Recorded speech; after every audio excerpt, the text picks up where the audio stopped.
fiercely assailed. In every speech it's the villain they unveil. From racism, patriarchy they rail. Ain't known, ain't nothing, and brave they prevail. Ushering in their Marxist utopias the end game. The turmoil and strife they aim to overthrow the old, establish their claim. In the vision they abolish everything. They need capitalism for the pain of clever life. These are the four goals of the woke.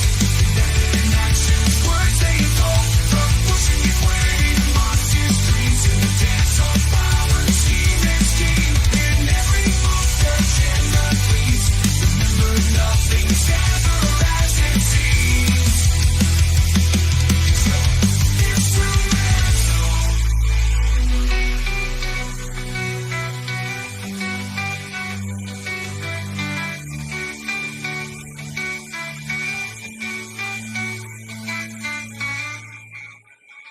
Gain power, destabilize, bring capitalism into the Marxist utopia. That's what they want, that's what they want. Abolish capitalism. These are the four goals of the woke.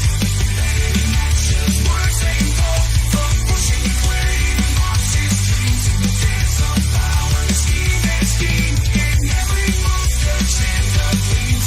Remember nothing's ever as it seems. So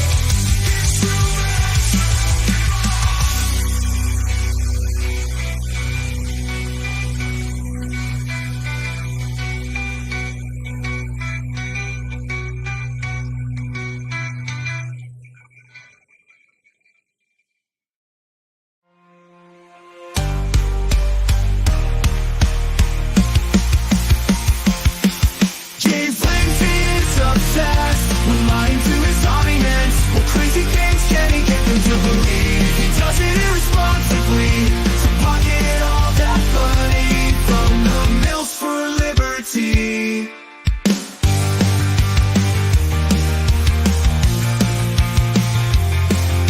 The left hates capitalism, but James won't admit it. He refuses to believe queer theory destabilizes normativity, gender binary, and the nuclear family. James blocks the truth, smears people who try to show him, creates an echo chamber for himself to reinforce his fantasy. He used to believe in something, what happened?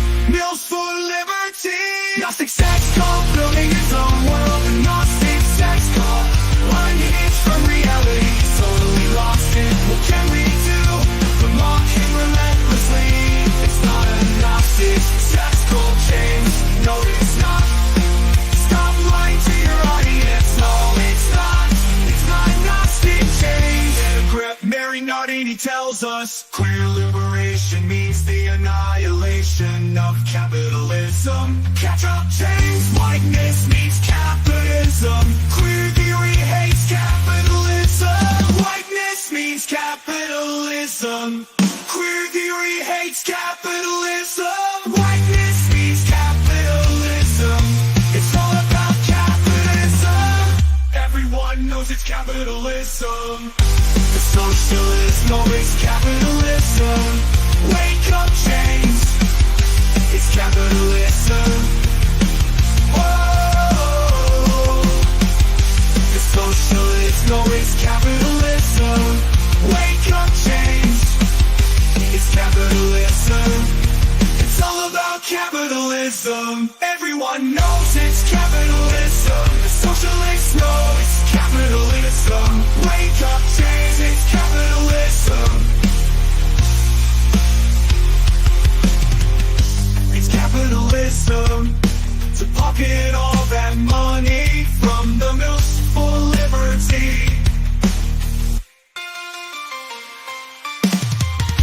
The left hates capitalism, but James won't admit it. He refuses to believe queer theory stabilizes normativity, gender binary, and the nuclear family. But James blocks the truth, smears people who try to show him, creates an echo chamber for himself to reinforce his fantasy. Is to believe in something. What happens for liberty? Gnostic sex cult, building his own world. Gnostic sex cult, unhinged from reality. do but mock him relentlessly.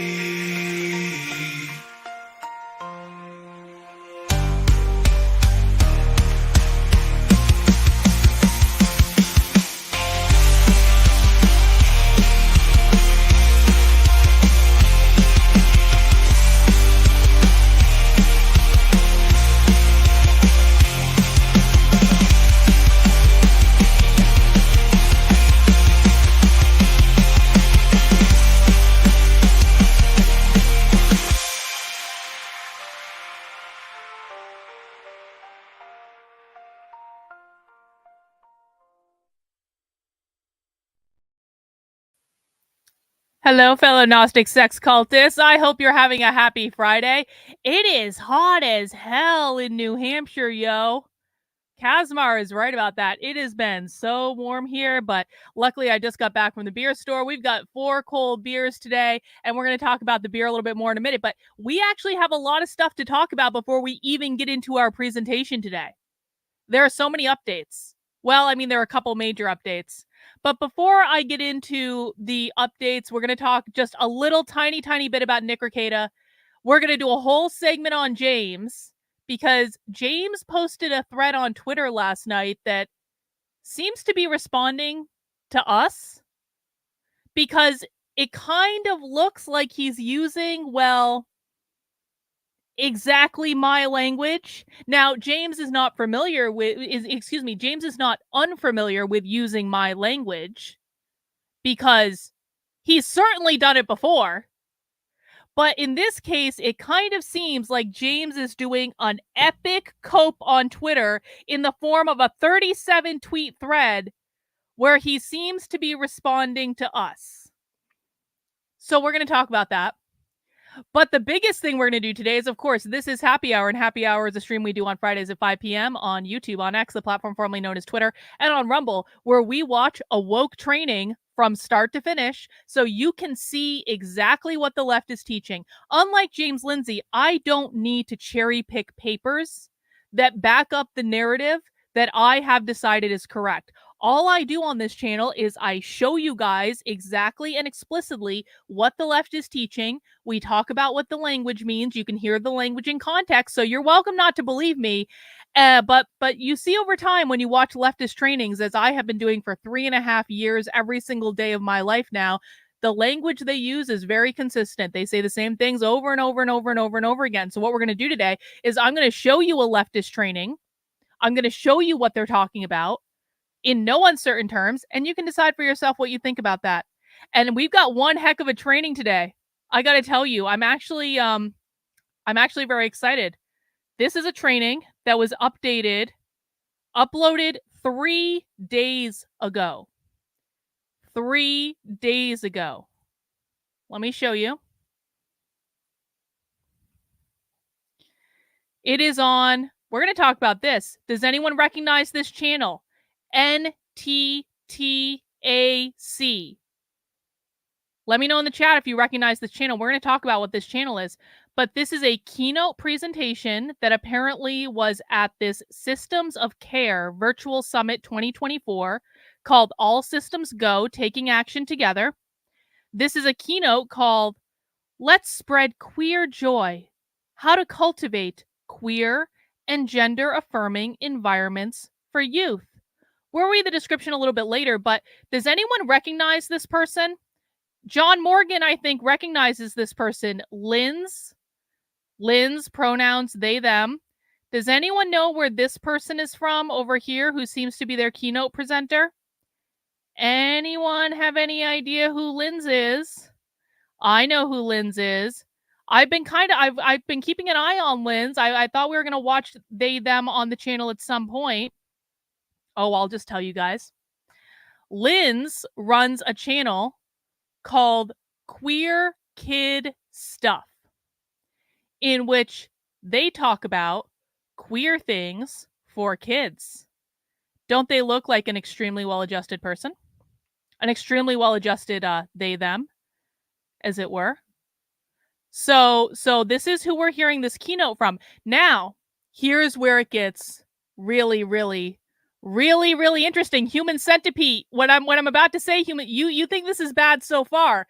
Just hold on to your hat, bro. Hold on to your hat. Wait. So I said, this is on the YouTube channel NTTAC. What is the NTTAC? The NTTAC is the National Training and Technical Assistance Center for Child, Youth, and Family Health.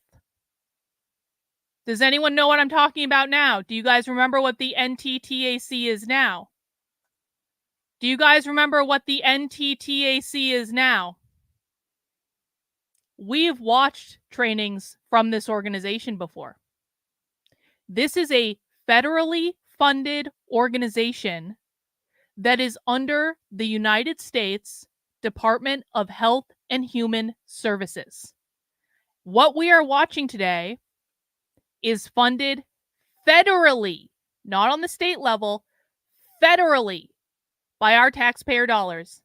And the last time we watched trainings from NTTAC, the NTTAC programs, we literally saw a teacher training in which it was in Southern California, but it was federally funded by the U.S. Department of Health and Human Services, in which teachers in Southern California were taught that if a student comes into the classroom and they write, "There's only two genders" on the chalkboard, that is considered harassment and they need to stop them. Well, the training was in California, but it was federally funded through the hang on, I'll just show you one here. This is easier. So the MTTAC is part of the Substance Abuse and Mental Health Services Administration, and they fund this type of training all over the country. And the Substance Abuse and Mental Health Services Administration is under the U.S. Department of Health and Human Services. So this is all federally funded. Every single one of us, no matter where we live in the United States, is paying for this. So that's what we're going to be watching today. I'm sure it's going to be an eventful training. I wonder who's going to take precedence next summer, LGBT allies for Pride Month or the queer Marxist Summer of Love 2.0 that's about to pop off? Why not both, Naruto? Why not both? Why not both?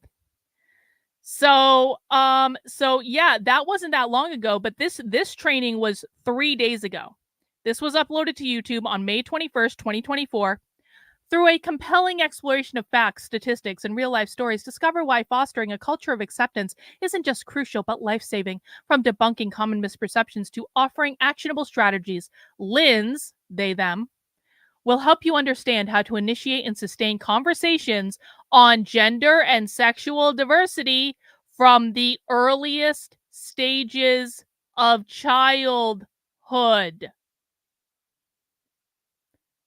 Together, let's pave the way for a future where every young person feels seen, supported, and celebrated for exactly who they are.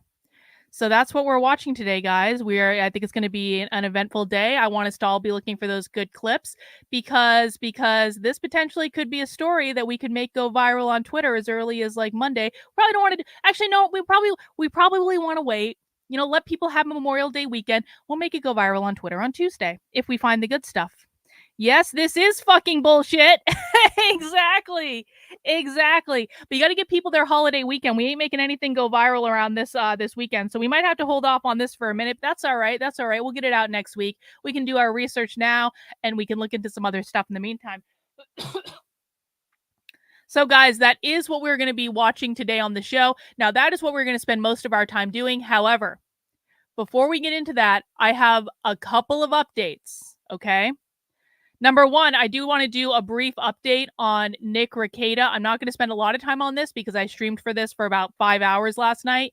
Of course, yesterday, Nick Rekieta, his wife, and April, this woman that was living with them and sucking Nick's dick under the desk on his live stream the other night, they all got arrested. And so this morning was Nick's bail hearing, and I did actually watch it via Zoom. Someone sent me the Zoom information. It was also the bail hearing for his wife. And so we have a little bit more information now about exactly what is going on with Nick and his wife. And guess what? It's even worse than we thought it was yesterday. I mean, my God. Like, Nick really fucked up. let me read you what's going on. Minnesota-based lawyer and online legal analyst Nick Rekieta is facing drug charges. Rekieta was arrested Thursday along with his wife Kayla and a fellow online personality. Prosecutors filed charges against Rekieta and his wife on Friday for second-degree possession, child endangerment, and a gross misdemeanor firearm charge. Now, the reason that the second-degree possession thing is important is that last night when we were streaming about this, it was fifth-degree possession. So last night, it was a much lesser charge for the drugs than it was today. And yes, Chad, you're right about this. So what we've kind of found out about this today is this was reported to the police by a mandatory reporter on May 16th. So this was reported to the police before Nick did his drunken coke binge live stream. So they already knew. All right. Yup, Nick was representing himself, Lady Rackets, and April. Well, I don't think he's representing April because April got let out. So it appears as though April is cooperating with the police to further incriminate Nick and his wife in exchange for having her charges like dramatically reduced. That's another thing we'll talk about. Anyway, let's keep reading this article because I want you guys to see what's happening. According to the charges, law enforcement attempted to execute a search warrant on May 23rd at Rekieta's home and was greeted by a girl at the front door who would not let them inside. After Rekieta refused to provide the door code, law enforcement used a door ram to get inside and found Kayla, April, and 4 juveniles aside. Well, I don't think April knows that, Rottweiler, so I don't think that's the truth. Just because Nick said that in his... So what Rottweiler is referring to is that Nick said in his arraignment, or in his bail hearing, that he was representing Kayla and April. But when Nick said that, Rottweiler, he didn't know that April had already been released. So he didn't know that April was cooperating with the cops. So... I don't think that he is representing April, and he's only representing them for the bail hearing. Nick is not going to be allowed to represent his wife. That's not going to work. Well, that's exactly it. Nick is the judge allowed Nick to represent his wife for the purpose of the bail hearing, but Nick is not going to be allowed to represent his wife. And furthermore, this actually gets even better. Furthermore, the judge that has been assigned to Nick's case is the judge that's already overseeing Nick's defamation case, and the same judge that Nick has been shit-talking on Twitter. Or not on Twitter, on his YouTube channel. So that's that. What did I say when we were watching that stream? I was like, Nick was shit-talking that judge the entire stream. I was like, Nick better pray he's not assigned a judge that he's been shit-talking on YouTube. And lo and behold, not only was Nick assigned a judge that he's been shit-talking on YouTube, Nick was assigned the judge that he has been shit-talking the most on YouTube. But it gets even better from there. It gets even better. We're not even at the good part yet. Or the good part. I shouldn't say the good part. None of this is good, by the way. But we're not even at like the most shocking part yet. After Rekieta refused to provide the door code, law enforcement used a door ram to get inside and found Kayla, April, and 4 juveniles inside.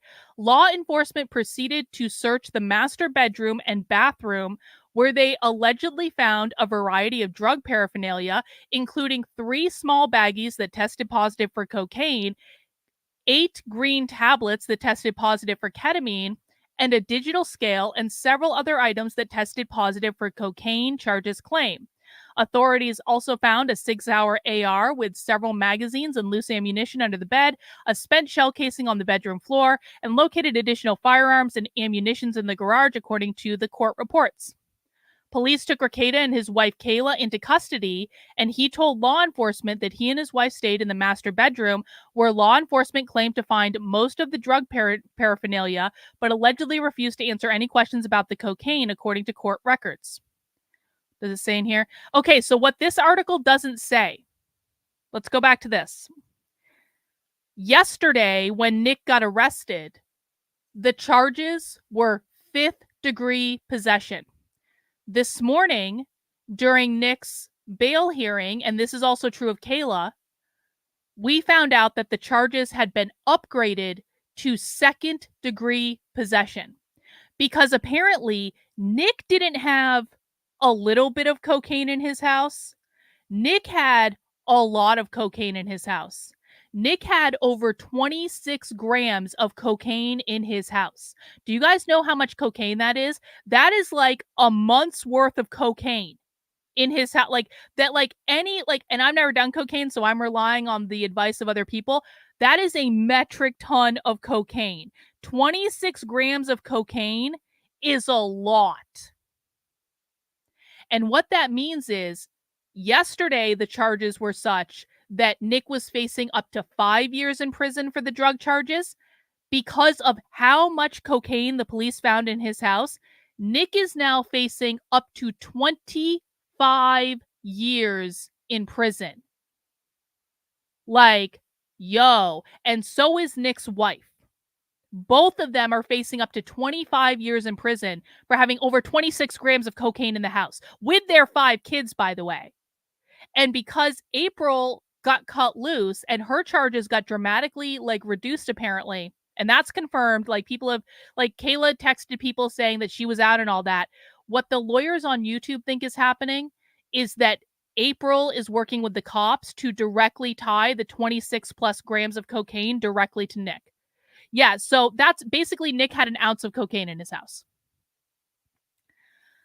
So I don't know, man. Nick seems pretty effed. And listen, some of the lawyers on YouTube were saying that this could, like, what they think is going to happen is Nick is going to plead the charge down. So he's going to plead to a reduced charge and probably still get like rehab and some 5-year probation. But this bail thing is also not good because, like, so Nick and Kayla each got $50,000 bail. So basically it's $100,000 for the two of them. But when you do bail, you only need to put up 10% of the bail. So they really only need to come up with like $10,000 and then go to a bail bondsman. And then the bail bondsman takes care of the rest. And they just have to show up in court and all that stuff. But you don't get that $10,000 back. But but that actually might be a bad thing because when Nick gets out on bail, he's going to be drug monitored. He's not allowed to use any substances, no alcohol, no drugs. There's going to be random drug tests. And if Nick fails one of those drug tests, he's going to go right back to jail.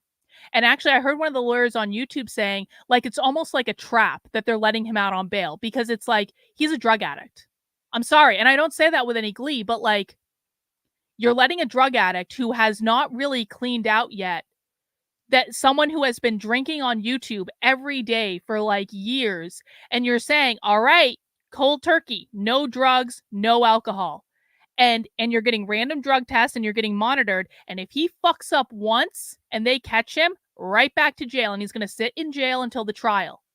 So Nick is pretty effed. Now, like, my opinion of it is like, this could, like, honestly, like, it was obviously a really bad situation, and this could end up being one of the best things that ever happens to Nick, especially if he's able to get it reduced down to like a lesser charge with a plea deal. He goes to rehab. He goes on like some 5-year probation or something where they're doing drug tests and something, and he has to stay clean for it. Like, this could actually potentially be the thing that ends up saving Nick Rekieta's life, because I think it's pretty clear based on the amount of cocaine that he had in his house and how he and his wife look compared to even just a year ago.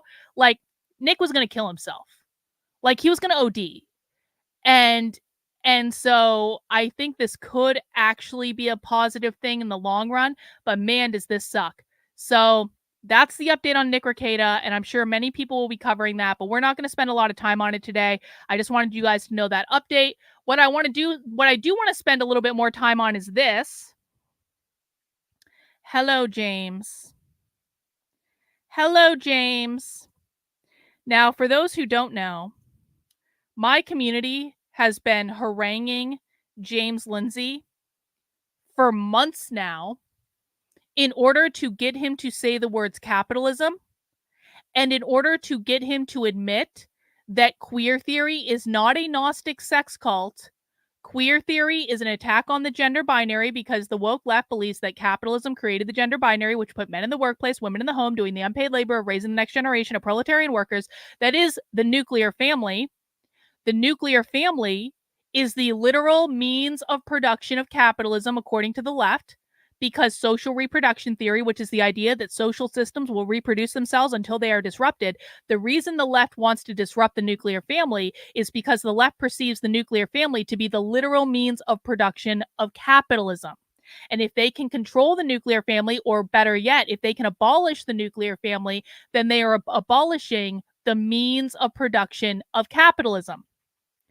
So we've been trying to get James to say this for a while, and back on Monday, we took over James's chat when he was premiering his Gnostic sex cult queer theory episode.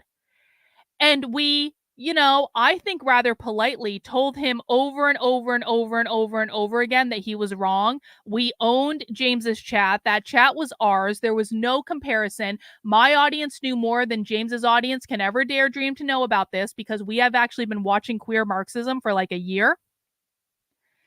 And I don't think James was happy about that, because he banned dozens of members of my audience for correctly stating that the goal of queer theory is to abolish capitalism.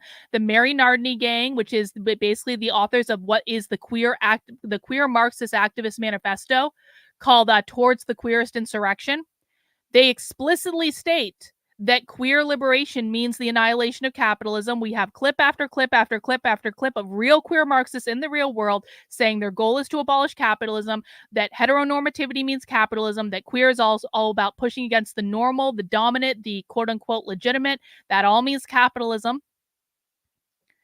And we've been trying to get James to admit this through shaming and peer pressure. And last night, James posted an extremely long Twitter thread where he's coping like a little bitch. But look at this. Towards the end of that Twitter thread, where he's coping like a little bitch, he seems to get into the family and capitalism. And he's saying capitalism a lot more than James has been saying capitalism all year. So what this means is we're winning. I said this last night on the stream I was doing about Nick Rekieta when we found out that James posted this. We're winning. And James knows it. And what this Twitter thread is an epic cope where James is like, yeah, sure, it's kind of about capitalism and it's kind of about private property. It's kind of about abolish the family, but really, it's a cult. It's a cult. It's a religion. It's a cult. I swear it has to be. Otherwise, I have to admit that it's really not Gnostic. James is doing everything he can to rationalize in his head about how he's definitely not wrong about the Gnosticism, bro. And that's because of us. And that's because of the haranguing that we've been doing for months. But he's not quite there yet. He's not there yet. We are not satisfied until James completely recants the Gnosticism bullshit, because James has been lying to millions of people for however long he's been on this tirade. For over a year now, he's been pushing this Gnosticism stuff. James literally wrote a book with Logan Lansing that is all about this Gnosticism bullshit. James is literally promoting Lisa Logan, who is on some unhinged tear about the law of attraction and Oprah and a worldwide WEF global government, one world religion conspiracy theory. James has been pushing this bullshit on millions of people for months and months and months and months and months. And he has horribly lied to them. He has misled them. He has distracted them from what's really going on in the world. And we are not going to accept it until he completely capitulates to us and recants. But this is a good first step. James is at least nudging in the right direction.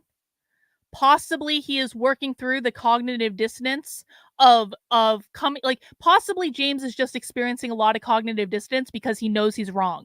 He knows we're right and he knows he's wrong, and he knows that we caught him, and he knows that we know that he knows he's wrong.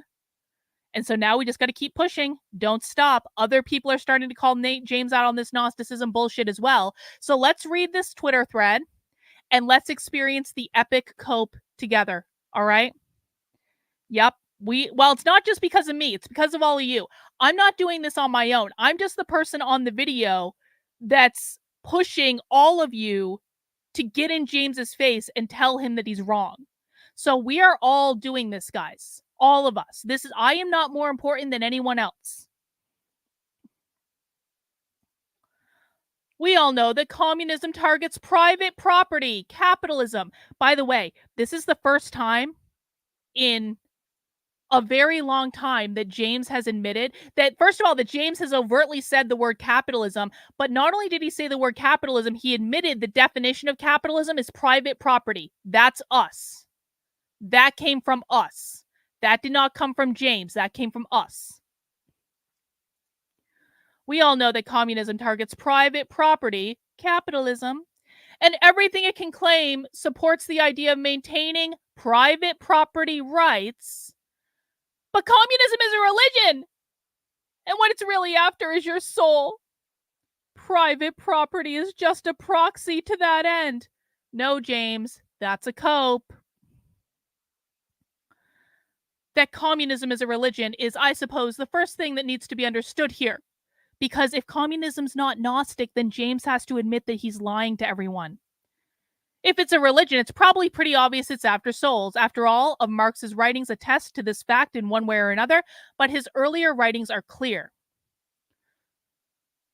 And I'm not going to go through all this stuff. Like James is pulling out documents from the 1840s. And this is the difference between my approach and James's approach. Because did Marx provide the foundation for a lot of queer Marxist activism that's going on in the world today? Yeah, sure. Okay, fine. But Marx has been dead for a long time. And I have spent 3.5 years listening to more queer Marxist training, queer activist training, far left socialist training, radical revolutionary socialist training than I have listened to more of this shit than anyone in the world. I have gone undercover at their events. James has not. I've heard what they say in private. James has not. And my approach is that I look at what real activists are teaching today to each other in the real world. I don't look at shit that was written almost 200 years ago. It's not to say that's not a valuable thing to do. I think it's an incredibly valuable thing to do.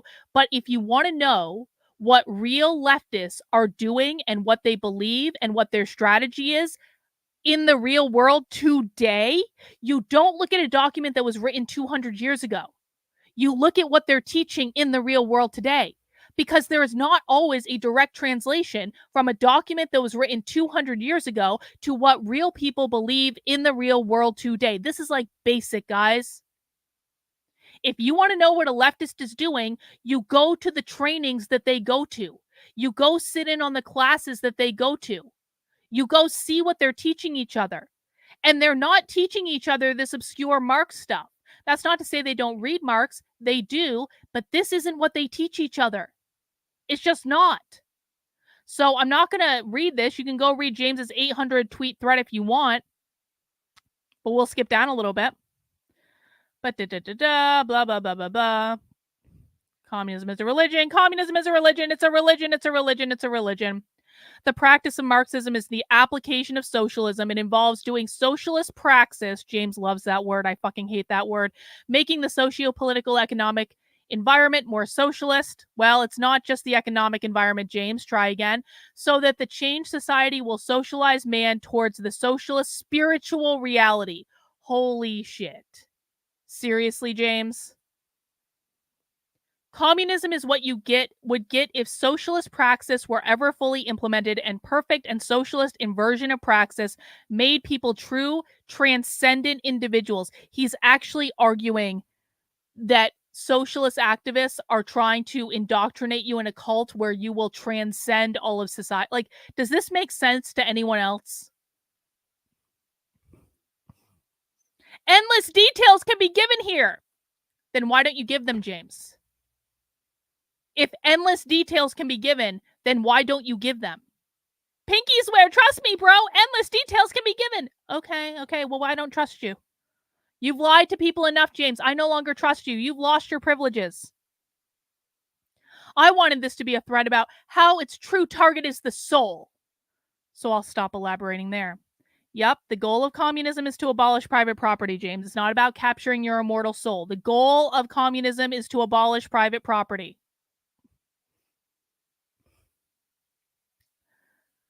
What's a soul?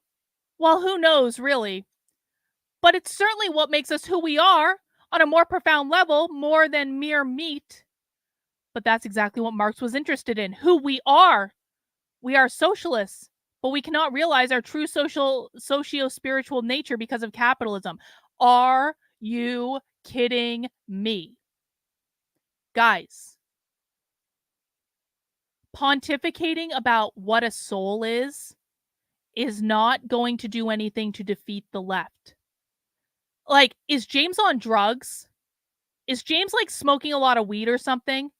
Because this is the type of conversation that I would have with someone if I was like really high, except that James is having this conversation every single day on Twitter.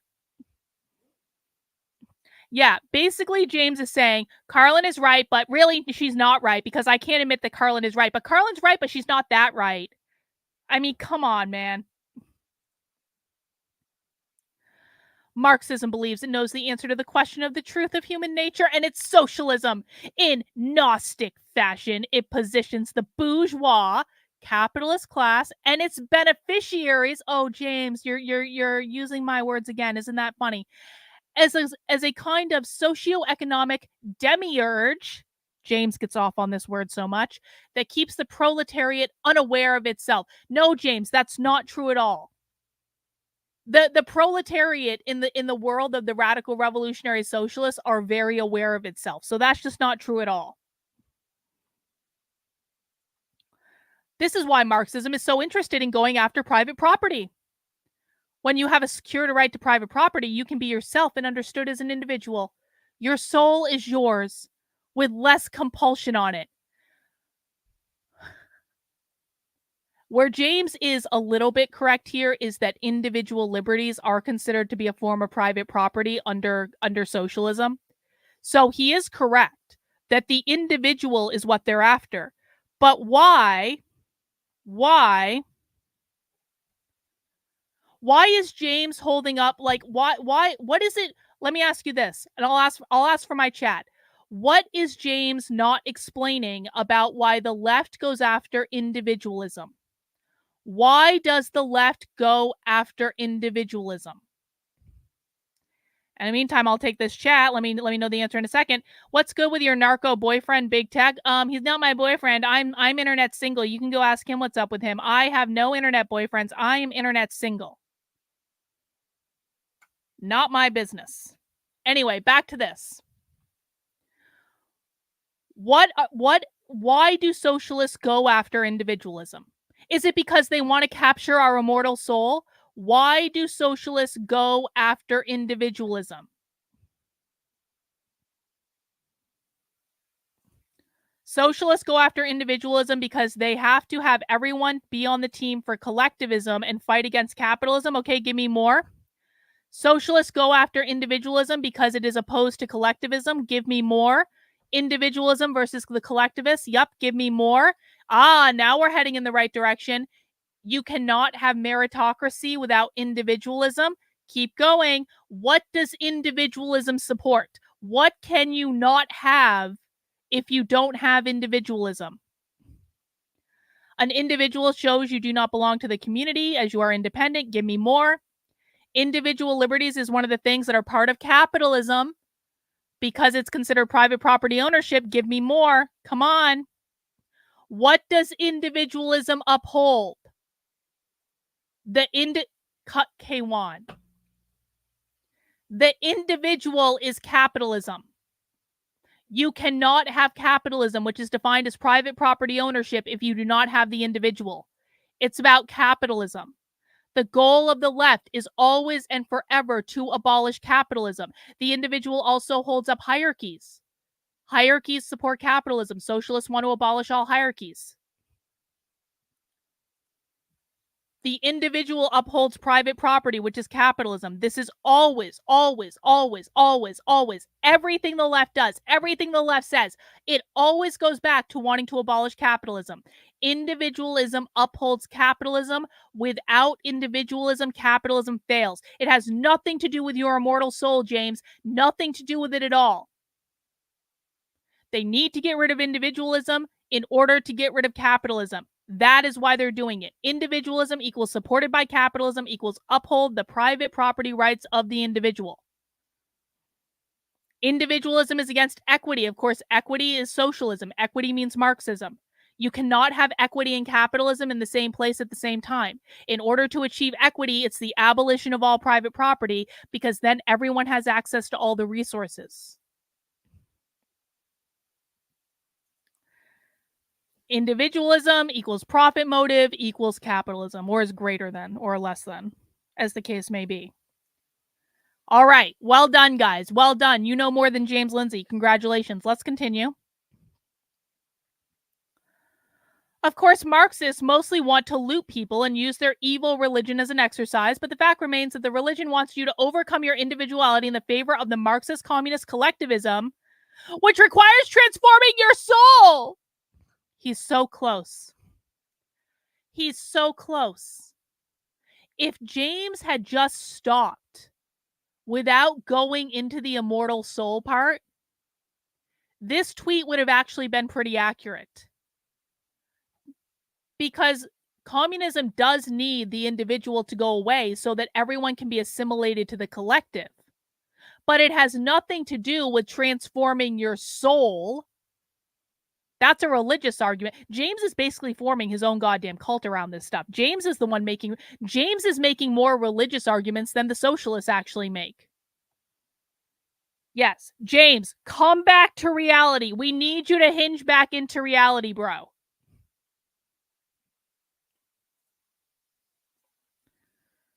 Let's see. Continuing. Where did I leave off? Hang on. What the fuck? Where did it go? Uh-oh. Uh-oh. Uh-oh. No. Where did I leave off? Where the hell? Okay. Oh, here we are. Here we are. Okay, this is the one we just read. Marx is really clear that sees the means of production as a phrase that references factories, farms, but also human nature downstream from historical material. Well, again, James, this is why we listen to socialists in the real world today, because Marx is not directly translating to what is going on in the real world today, because we have gain of function Marxism now. And James, I know you know what gain of function Marxism is, because your buddy Logan Lansing has been stealing my line that we came up with literally on a live stream. And now we were saying gain of function Marxism. I wrote a whole article about gain of function Marxism. What gain of function Marxism is the additional influences that have come in specifically from the queer anarcho-communist subcultures that are really influencing queer Marxist activists today. Marx and Mao, and like you could probably say Marcuse and all that stuff, are all influential in terms of providing the foundational literature. But at some point, the strain of Marxism that we're dealing with mutated, and we are dealing with the mutated strain. The mutated strain is heavily influenced by queer anarcho-communist subculture. And we talked about that before. We call it gain of function Marxism. I've written about it. I did a podcast about it. Then all of a sudden, Logan Lansing started saying gain of function Marxism.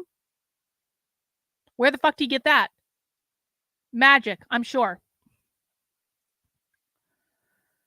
You know, I'm not going to talk about the 18th century. I don't care. I don't care. I don't care. I don't care. I don't care. Talking about Mao having a soul, whatever. Okay, let's keep going here. Marxism is obsessed with private property because it believes that humans are socio-spiritual, determined as individuals, fallen from the collective by virtue of their property rights and the ability to say, this is mine, that is yours. You and I are not the same. He's so close. He is so fucking close. This is actually not far off. More than that, Marxists, as dialectical materialists, believe that the prevailing socioeconomic conditions determine who people are, their socio-spiritual souls, through the inversion of praxis. So property rights makes them believe they are competing individuals, not socialists. James is correct about this. They believe that capitalism creates competing interests, and that's inherently unfair, and they want to get rid of all competition. But again, this is just an epic cope because James desperately needs this to be about Gnosticism. But the religion stuff is all just him coping with the fact that this is not about Gnosticism, and he's trying to shove the square peg in the round hole to make it fit, but it doesn't fit. Understanding Marxism this way casts new light on his critique of religion. What Marx is really criticizing religion for is the fact that it nourishes and protects the soul in the way that isn't Marxist. Okay, James, no one cares. Blah, blah, blah. We're not reading this. This is not relevant to what activists are doing in the real world. Oh, here's the part where I really wanted to get to. Here it is. The Marxist attack on family is similar. Family is a sanctuary for the soul, who we are, and a place for it to grow into mature fullness as an individual. Like religion, this interrupts the communist cult recruitment plan, so the family must be disrupted. James is saying that queer Marxists want to abolish the family because they want to be able to steal your soul.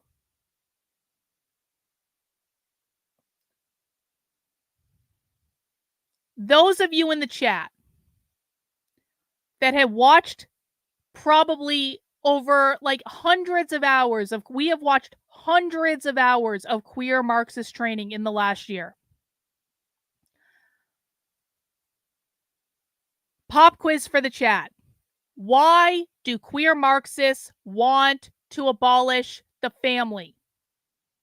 Based on all you've seen real queer Marxists say in the real world, why do queer Marxists want to abolish the family? I'm not going to answer this. You guys are going to answer this. Bot says he's really annoying me because he can't admit it's not Gnosticism. The family reproduces capitalism through social reproduction theory. That's why they want to abolish the family. They want to abolish the family because the family reproduces capitalism. They want to abolish the family because the family reproduces capitalism. Queer Marxists want to abolish the family to overthrow capitalism and because they believe children are the private property of their parents. Exactly. Families are creating new capitalists. We know that they want to abolish the family to disrupt social reproduction of capitalism within the family because they believe the children are the next generation of proletarian workers. To solve the social reproduction problem by disrupting the normative gender binary. Remember, guys, a couple months ago when we first started haranguing James about this, James explicitly said in a tweet, he's like, I've talked about the problem of reproduction. I've covered the problem of reproduction. James claims that he's covered the problem of reproduction, but he doesn't understand what the problem of reproduction is. You guys understand what the problem of reproduction is more than James does. They want to abolish the family because the family reproduces capitalism.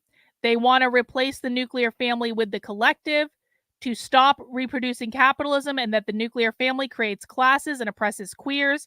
The nuclear family reproduces and upholds capitalism. Capitalism created the gender binary, which created the nuclear family, which upholds capitalism. The nuclear family reproduces capitalism through social reproduction theory, creating the next generation of proletarian workers. Parents teaching kids to mow lawns for extra money is a threat to queer Marxism. It is, Crispy.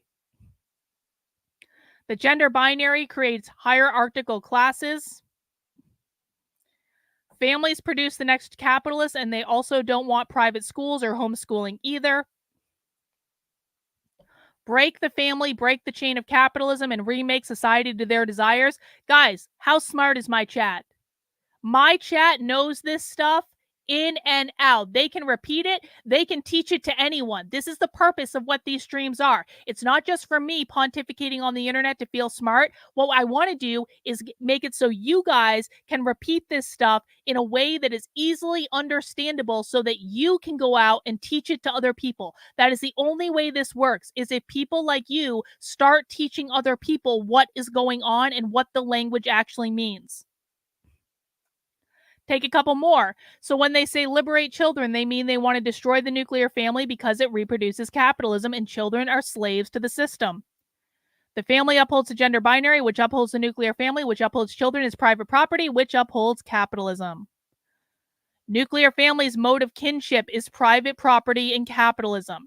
The family does the unpaid labor of raising the children. They want collective care and the raising of children. Women are the unpaid laborers in the home, as are the children. That is what the patriarchy is. So proud of you guys. But it's going to get even better. It's going to get even better. Let's see what James has to say about the family. You guys are going to love this. Ugh, why is Twitter doing this weird thing now? Okay. We read that one already. Let's just read it again. We'll go into the other tweets after this. The Marxist attack on the family is similar. The family is a sanctuary for the soul. No.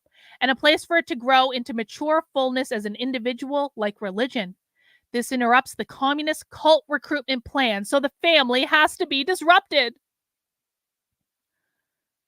There's lots of much more tortured theory on how a family is a capitalist or bourgeois institution that reproduces capitalism, including by transferring generational wealth. But it's quite difficult to make sense of and feels ad hoc. That's because it's ad hoc. James Lindsay thinks that the abolish the family literature is quite difficult to make sense of because it feels ad hoc, because it is ad hoc. I don't know exactly what he means by ad hoc, but what I will say is that my chat, because we have watched hundreds of hours of queer Marxist training, hundreds of hours of abolish the family training given by the people who are pushing these ideas in the real world, my chat just very clearly defined what the abolish the family literature says. My chat just very clearly defined what abolish the family activists are teaching in the real world. My chat can even name the specific abolish the family activists that are pushing this stuff because we've watched so much of them. James just might not be up to speed with us, guys. James just isn't up to snuff with where we are because James feels like this is difficult to understand. Everyone here understands it, James. Why is it that everyone in my chat understands it and you do not? Why is it that my chat has watched Sophie Lewis extensively? Why is it that my chat has watched Emmy O'Brien extensively? We've watched Chichi Bhattacharya out of Yale. She pushes this stuff too. We watched Jules Gill Peterson. We can name these people, James. We know who they are.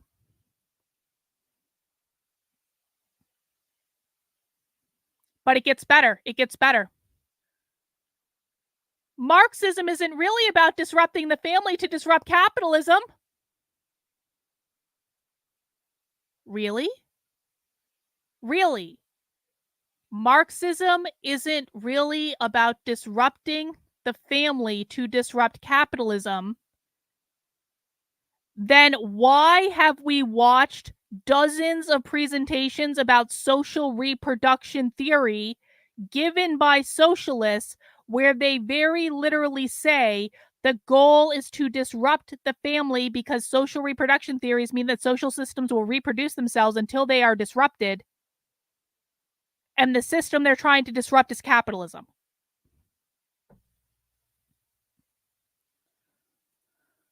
Marxism isn't really about disrupting the family to disrupt capitalism. It's about disrupting the family so that the individual souls within it will cleave to the collective instead of to each other and to self. Again, it's after people's souls more than the other stuff. Are you kidding me? And this is why James gets no points for saying capitalism in this thread. This is why James gets no points for saying private property in this thread, because he is still clinging on to this fantasy that this is a Gnostic cult. James is literally telling people that he is trying to save their soul from the evil socialists.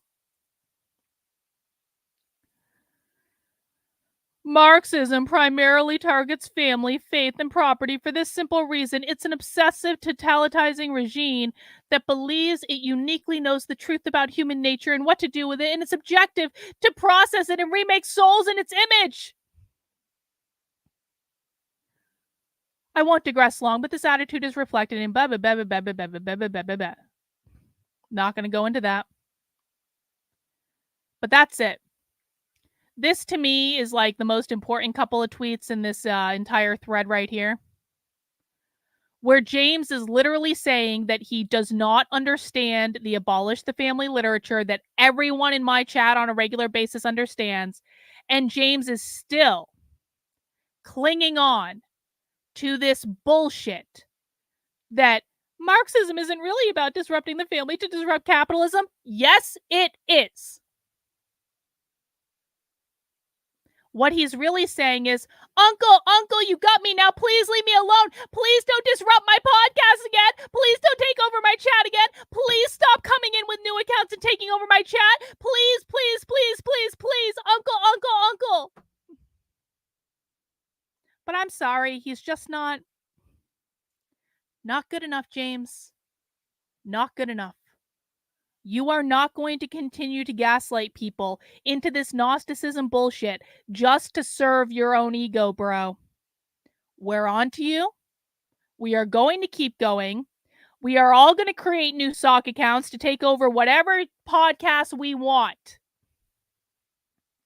I'm not saying, James, we're going to take over every single time you launch a podcast, because then it would lose its effectiveness. But we're paying attention. We're watching every single thing you say online. We're watching every single thing you do online. Everything you say and do will be used against you until you bend the knee to us. And if we want to come and take over your chat for another podcast when we think it's strategically effective to do so, we will do it. And there is nothing that you can do to stop us, bro. Everyone will create more sock accounts. They're not hard to create, James. You want to keep blocking people for telling the truth? We'll just keep coming back under new names. You will bend the knee to us at some point. And it's either, James, either that is going to happen, or I'm just going to continue amassing a larger and larger army, because you are pissing off people who understand what the truth is, and you have pissed off more people than I think you understand. That's it. That's all. That's all. To be continued, bro. To be continued. But right now, we do have to get into it. I'm sorry, that was a little bit of a long interlude, but we did have to look at that thread. What we are going to be watching today is a federally funded training to teach people how to cultivate queer youth. Oh, we have to talk about beer. Hang on. I haven't done the beer. Why don't I have a beer? What the hell? I forgot about the beer? Hang on. Pause.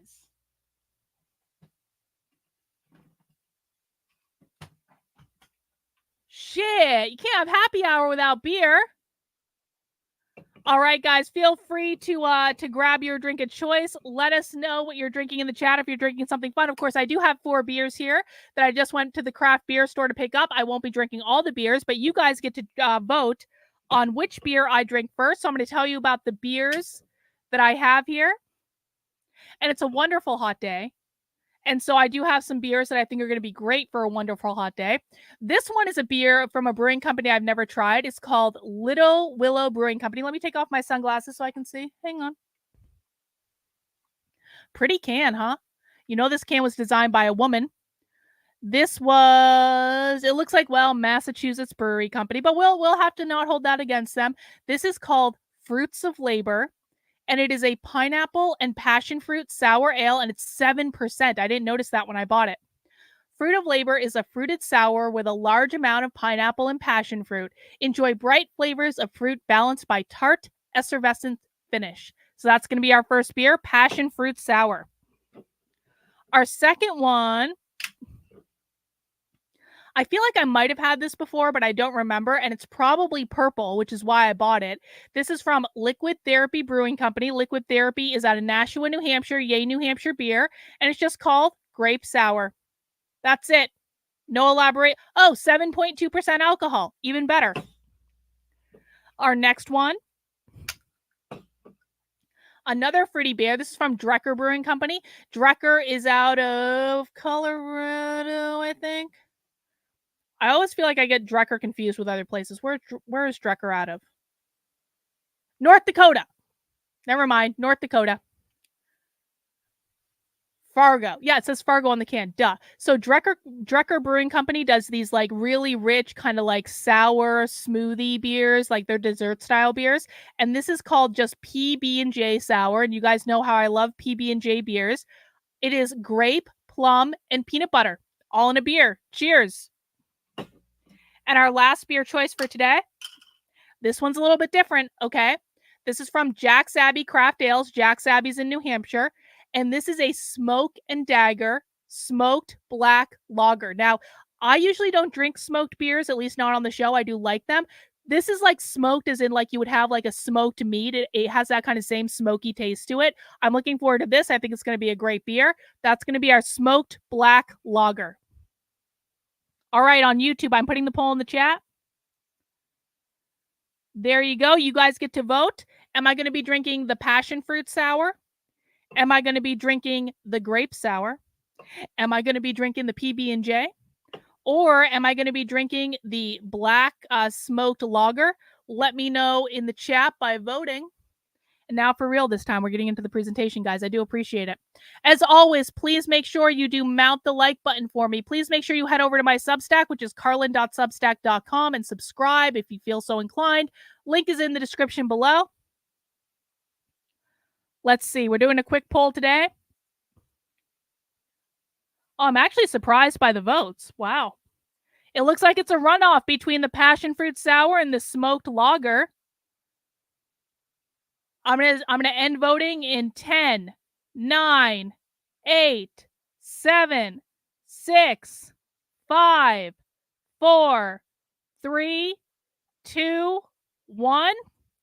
I'm actually surprised you guys had me voted for the black lager. Okay, let's do it. Let's do it. Probably because it's new, right?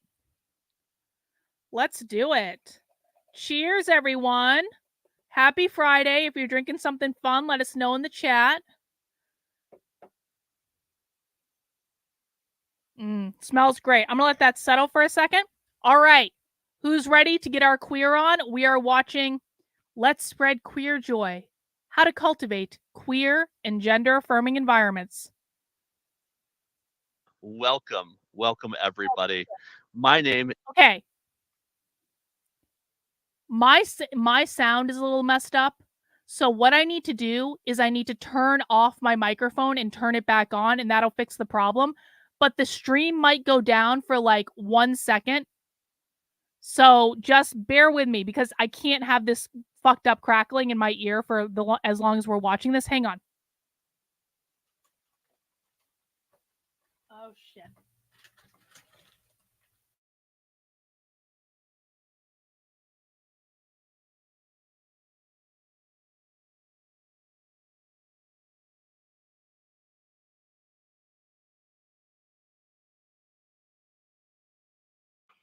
Am I back? I'm back. Okay, let me try. Hang on.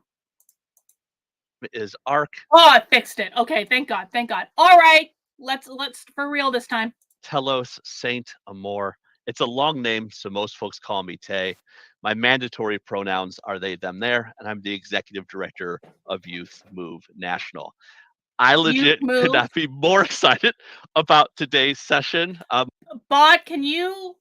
Oh, did it pick up a different mic? Hang on.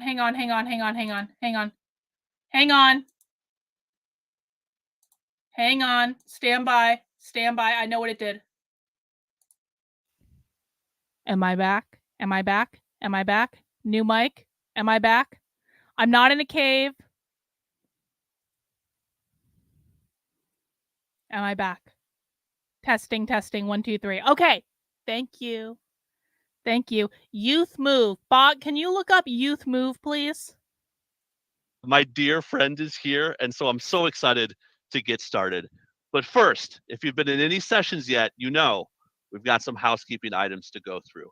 So the first thing is I just really, really want to remind everyone that we're trying to cultivate a safe, brave, and accountable, emphasis on that accountable, space for y'all today. So just kind of keep that in mind.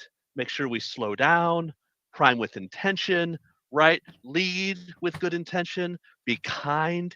And you can read actually that statement if you go back into the reception area. You can kind of read that accountability statement there. So just want to remind folks, please, we're really going to try to create that space together today. Secondly, I hope that this isn't your first session today, but if it is, welcome. But you have a vertical toolbar to the right hand. There it is, to the right hand side of your screen. And if you can't see it, you may have another window open, X out on it, and then you should see your vertical toolbar. In there, you should see 4 little boxes, the first icon, but then the one down, which is pretty important, is the chat box. So if you want to have that open, I see folks sending gifts already. I've been loving y'all's gifts all day. So it looks like you know where the chat box is. Possibly more important than even the chat box is the section below it. Good beer, guys. Good Q&A choice. section. So I know folks can raise their hands, but unfortunately, we're not going to be able to call to folks. The chat, I'm watching it in real time, is already moving super fast. So we just are really, really encouraging you, instead of raising your hand, instead of putting your question in the chat box, please, please, please just formally put it into the Q&A section. That will really help us stay organized and make sure that we can get to your questions. Lastly, really just want to remind folks of the wellness room and that we're really here to welcome you how you are, where you are, right? So if you need to step away, bio break, get some water, stay hydrated, make sure you're drinking water. This is your daily reminder. And if you just need a break, decompress, we have our wellness room. So that should be on your up left corner there. And if you click that, there will be a staff member who will come in and help you. You can watch some also animal cams on the breaks. I've been watching some jellyfish, so that's pretty cool. So that is available to you. Okay, enough of me talking. I want to get into it. I want to welcome y'all to Let's Spread Queer Joy. Yes, I'm here for it. How to cultivate queer and gender affirming environments for the people in our lives. This is my absolute pleasure to introduce y'all to Lindz and Teddy. I hope Teddy's going to make an appearance. Lindz makes queer stuff for kids. They are a multi-hyphenate author, educator, performer, and activist bringing LGBTQ+. What's wrong with this town? Edutainment? I think I got that right. Combination of education and entertainment. Edutainment? There it is. For families. And again, dear friend, and a fan. Look at the nails. Lindz and Teddy, I welcome y'all to the stage. Thank you for being here. Goodness, what an introduction. Thank you so much, Tay. And thank you all for hyping it up in the comments. I'm loving these gifts. Can we look up this hashtag Soch Summit 2024 and maybe we can find some other stuff? Oh, Human Centipede. Human Centipede is still is when I was underwater. Okay. Oh, his nails were nicely painted. Oh, I'm sorry. Them's nails were nicely painted. And I'm also loving everybody dropping their location. I saw Maryland and Kentucky and Texas and Seattle. And oh my gosh, fantastic. I love how many people are here and how many people are here from so many different places. And I'm sure we have lots of different kinds of folks here with us today. And again, my name is Lindz, and this is my friend Teddy who's joining me today. And we are collectively, let me share my screen. Collectively. Timing on. We're from Queer Kid Stuff. And I did happen to bring my ukulele with me today, so we could start. As a reminder to everyone who wasn't here at the very beginning, what we are watching today is federally funded by the Department of Health and Human Services, which means we are all paying for this. If you are in the United States, you are paying for this training. Start off with a song. Here we go. It's okay to be gay. We are different in many ways. Doesn't matter if you're a boy, girl, or somewhere in between. We all are part of one big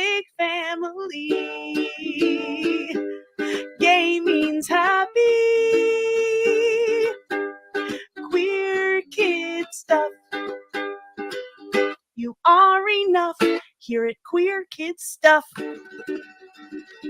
There we go. I thought we would just start with a little Well, song that was right there. something. There we go. That was Excellent. something. All right. Here we go. All right. So thank you in the chat. Everyone's so kind. All right. So queer kid stuff.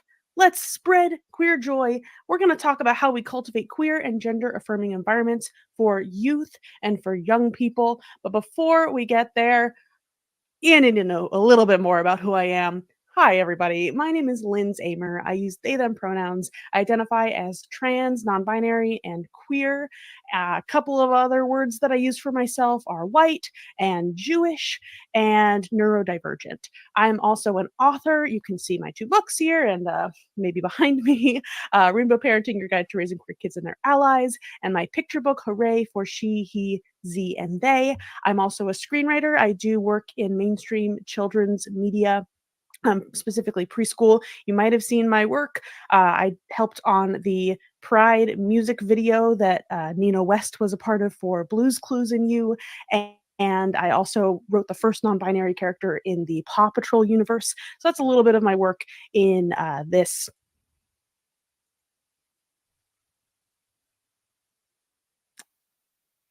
Wrote the first non-binary character in Paw Patrol. Pop quiz for the chat. Why are we using something like Paw Patrol to teach kids about non-binary?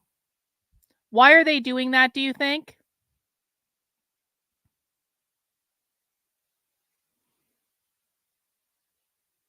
The Gnosticism is already unbearable, isn't it? Yep. Why are queer activists writing non-binary characters into Paw Patrol? Ooh, Bot found a replay of the entire summit for us. Thank you, Bot. Thank you. I appreciate that very much. The reason that they are writing non-binary characters into things like Paw Patrol is to show kids that gender is a performance, to teach kids that gender is a performance. This is not about sexualizing children. It's actually much worse than that. They want to teach kids, while they're young, that gender is a performance. Why are we teaching kids that gender is a performance? Paw Patrol is a kid's show. I have very young relatives who I had to sit around and watch Paw Patrol with like all day. I know Paw Patrol is on a roll. I don't want. It was a disturbing experience for me to have to watch Paw Patrol with my young relatives. All right, it's just like it was. Don't do that. Anyway, why are we teaching kids that gender is a performance? Why are we doing that? To abolish the gender binary. Exactly. Because the woke left believes that capitalism created the gender binary, which is men and women. And the only way that they can achieve gender equity is by abolishing the gender binary entirely. Non-binary means no binary. They are removing capitalism from gender because they believe capitalism created the binary in the first place. They want to teach that gender is a performance to disrupt the gender binary because they believe capitalism created the gender binary. This is all to disrupt the gender binary because if they disrupt the gender binary, they disrupt the nuclear family, which is an attack on capitalism. If anyone is new here and you don't understand any of this, please feel free to ask questions in the chat. They want to do it to abolish the gender binary. Gender becomes meaningless if one can pretend to be whatever they want to be, and that will lead to abolishing the gender binary. Because they believe that gender is a construct created by the oppressive system of capitalism. They want to abolish gender roles and the gender binary. Exactly. Well done. In the mainstream kind of preschool world, I'm a performer, I'm an educator, I teach preschool music and after school drama, and I'm in a lot of educational spaces. I'm actually teaching, I figured this out the other day. I'm right now in my classes that I'm teaching, I'm working with all ages from 0 through 11-year-olds, which is kind of a wild age range to be working with. From 0 to 11, that's just great. Daniel says, the end goal is everyone being a bunch of theys or something. Exactly. Exactly. Because if you get rid of men and women, then you create a whole society of they thems, which means you can only achieve gender equity when you abolish gender entirely. So yeah, their literal goal is to create a non-binary world. We watched a presentation from the University of Minnesota that was called Non-Binary Futures. They want to abolish the binary. The binary upholds capitalism. If everything is non-binary, then you no longer have capitalism. With not a lot of folks are kind of doing that wide of a range, which is incredible. I'm really, really loving it. And then my recent picture book, Hooray for She, He, Z, and They, from Simon & Schuster, that came out late February. But most people know me for my web series called Queer Kid Stuff, where I bring everything that you loved about Mr. Rogers' Neighborhood and Sesame Street and all those iconic kids shows, preschool shows that you might have been watching when you were young or with your kids today. And I took everything that I learned in Queer Theory 101 and I kind of mushed them together. And that's how I came up with Queer Kid Stuff. And I'm going to talk a little bit about how through all of my work, but especially through Queer Kid Stuff, we're doing something called spreading queer joy. And now, before we get into like actually how we do that, I want to talk a little bit about why we do this. Why is this important? Why should we educate care? us? Right. So I'm going to throw some facts and statistics at you. Just a little bit of a content warning. Some of these are maybe a little bit of upsetting, but trigger these warning. are really important kind of contexts to understand why this is such urgent and important work, and because it literally saved lives. So this is a statistic from a Gallup study, and this is kind of gets updated pretty frequently. This number that 1 in 5 Gen Z youth identify as LGBTQ+, and that is, I believe it's a little bit more than that, actually. There was a study that came out, I think an update on this that came out maybe a couple of weeks ago, actually, that it's actually a little bit. Simona's relatively new, I think. I don't think you've been with us long. Pause the video. I need to mentally prepare. Listen, I tell people I will show you the craziest thing you've ever seen in your life. Not every presentation we watch is a banger, but when we find the ones that are bangers, it is mind-blowing. So, Simona, we are all here for you. Please utilize the chat. We will take care of you. We will be your we will be your support system. Let us know if you're freaking out, and of course, anyone can let us know if they have questions too, because you're about to see some federally funded crazy shit today. That the rate is a little bit higher, just like a touch. But 1 in 5 Gen Z youth identify as LGBTQ+. And this is the generation with the highest rates of young people who are identifying as LGBTQ+. And anecdotally speaking, I have seen some numbers kind of behind the scenes on Gen Alpha, but also just like through personal experience, Gen Alpha is definitely going to be even higher rates than this. Like 100% sure about that. Again, anecdotal, but why does the queer activist think that the youngest generation of kids are going to identify as LGBTQ even more than the Gen Zers, even more than the Zoomers? Why would that be happening? Because isn't this just about who you love? Well, no, of course it's not just about who you love. It's not about that at all. Being queer, as a reminder, again, for people who might be new, being queer is not about being gay. It's not about being trans. It's not about any of those things. Queer is a far left political ideology, nothing more. Anyone can be queer. A straight, white, cisgendered male can be queer. So why they're saying that Gen Alpha is going to be even more queer than the Zoomers is because there's more indoctrination in schools. They're grooming the kids to be queer. It's not grooming in terms of sexualizing the kids. This is the lie that people like James Lindsay and the conservative right are telling, and they're telling it because they make a lot of money when they do, because they freak people out. And that's not to say there isn't anything to do with child sexualization. There are people who do that, but that's not the main goal, and that's not even the most dangerous part of it. I'm not saying it's good. I'm not saying I condone it. I do not condone it. But for our purposes, it is actually much more dangerous to the collective, for lack of a better term. It's much more dangerous to society to teach kids to abolish the gender binary because their gender is fluid, their gender is performative, all that stuff. That's going to impact all of us. So I'm not saying that we shouldn't worry about child sexualization. I think that we should. But this is the problem that is being overlooked because everyone is freaking out over something else. And this is a much bigger problem. This is the problem that's going to get kids taken away from their parents, guys. This right here.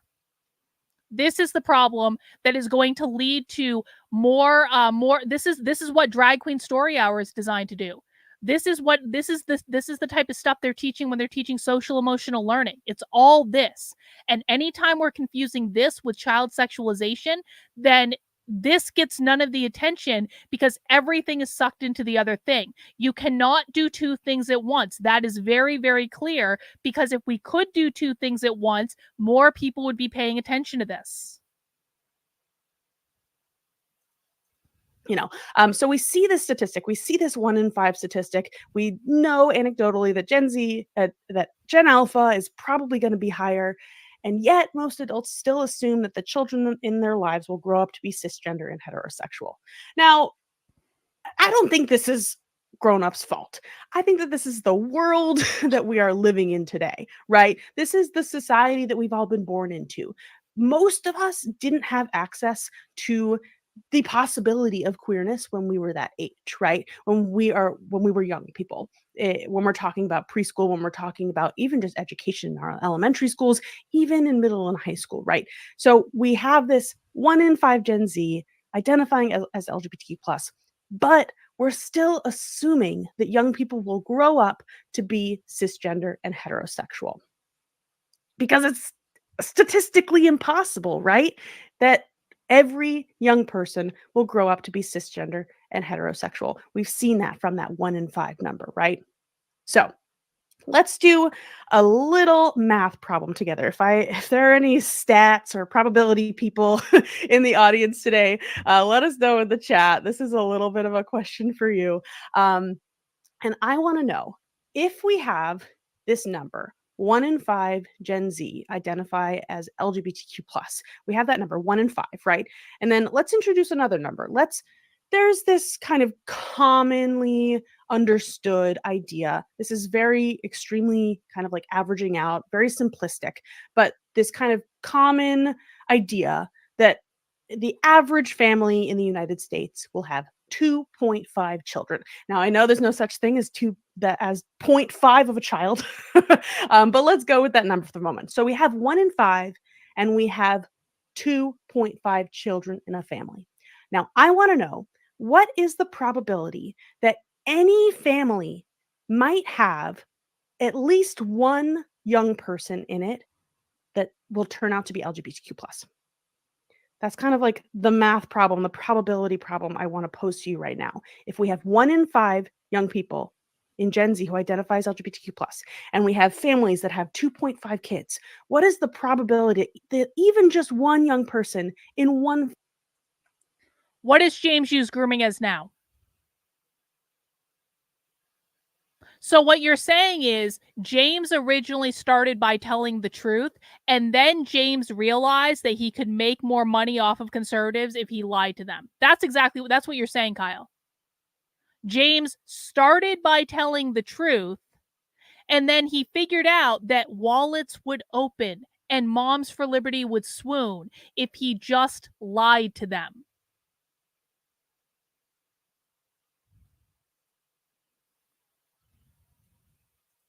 Family might turn out to be LGBTQ+. Exactly. I'm seeing it in the chat. We're getting about a 50%. Yeah, 45, 30. Usually the number that I hear is kind of around that like 50-ish That's not how number. And I know the probabilities and statistics are like a little bit more complicated That's than not this math how problem. statistics But let's work. go with this. It's about half and half. No, it's You're going to not. have at least one child in your family that identifies. That's not how statistics work. I'm sorry. What if there is a 1? Let's just like go with her stats for a second for argument's sake. If there is a 1 in 5 chance that a person is going to be LGBTQ, I will assume the motives because we know James is lying. I don't know why you simp for him, Kyle, and I don't know why you continue to think it's a good idea to bring that shit here. I don't care if you support my work, bro. I'm still going to call this out. You simp for James all the time, even though you know he's lying. We know he's lying. Everyone knows he's making shit up. We will assume his motives because he is clearly and obviously lying. Anyway, back to this. If there is a 1 in 5 chance that someone is going to be LGBTQ, that is a 20% chance that one person is going to be LGBTQ. You do not, like, statistics don't combine like that. You can't say if there's 2.5, then it's a 50% chance. That's not the way that works. Because let's play a little game called actual fun with math, all right? If there is a 20%, like, so it's a 1 in 5 chance. So if we have 2.5 chances times 20%, I guess it is 50%. Never mind. Maybe I'm wrong. But like, it's a 20%. It's 20. You can't combine statistics like that. So it's 20% for each individual kid that they're going to turn out to be LGBTQ. It's 20% chance for the first kid. It's a 20% chance for the second kid. It's a 20% chance for the 0.5 kid. So it's not, you don't add them all together and say it's a 20% chance for this one, it's a 20% chance for this one, it's a 10% chance for this one. That's not how this works. I don't remember math off the top of my head in order to be able to do this on the fly, but I do know that it is not a 50% chance because that's combining all of them, and that's not how stats work. Anyway. Identifies as LGBTQ+ at some point in their life. So if we have that statistic, that 50% chance that even just one child in your family is going to be LGBTQ+ at some point in their life, right? They might identify as LGBTQ+ at some point in your life. Reagan, do you have a different way of explaining this than I am? Because honestly, like, I used to be really good at math in one point in my life, but I'm not good at it now because I haven't had to do it in a while. That statistical analysis is all wrong. You're not doing that. That's exactly it. You're not doing a multivariable analysis. It was like, so yeah. Real math is different than that.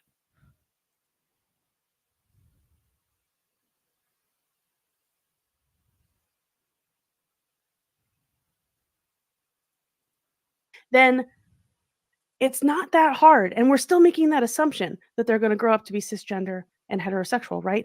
Then it's not too hard to understand this statistic from the Trevor Project, that the LGBTQ+ youth are more than 4 times as likely to attempt suicide than their peers. And this is from the Trevor Project's national survey. They just released a new one in 2024. And this really, really rich, robust research that they put out, that LGBTQ+ youth are more than 4 times as likely to attempt suicide than their peers. And this is a number that really hasn't changed a whole lot, right? So I do want to tell you that there is hope.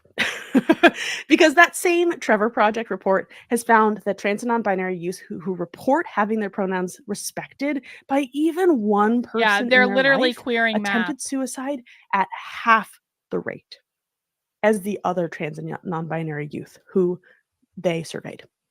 Half the rate. This is the one thing that actually is shifting that statistic, that LGBTQ+ youth are 4 times as likely to attempt suicide. People Respecting their are pronouns literally and dying. having a space where they're affirmed in their gender, in their identity, cuts that rate in half.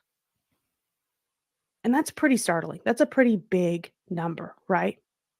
And, I get this question a lot of like, why am I talking about these topics at such a young age, right? But I want to tell you that the American Academy of Pediatrics has actually found that most children have a solid understanding of their gender identity by the age of 4. So I'm not just talking about creating these affirming environments for teenagers and tweens, right? I'm talking as young as they come, right? I'm talking womb to tomb. I'm talking as soon as a child comes into our world, even before, right?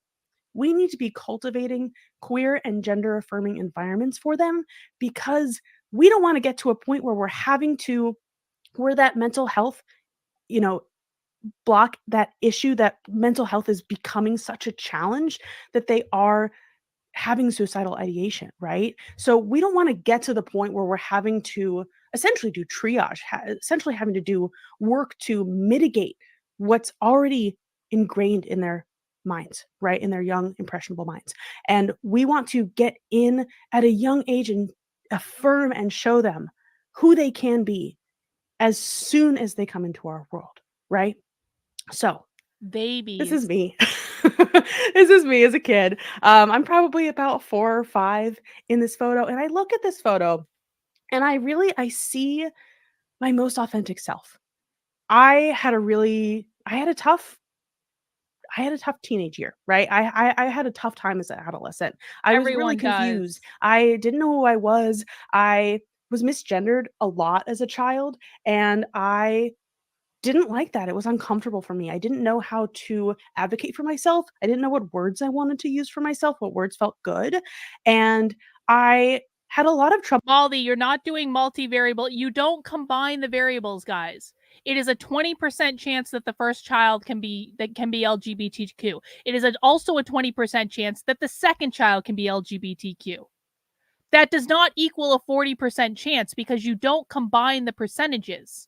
It is a 20% chance because a 20% chance for both.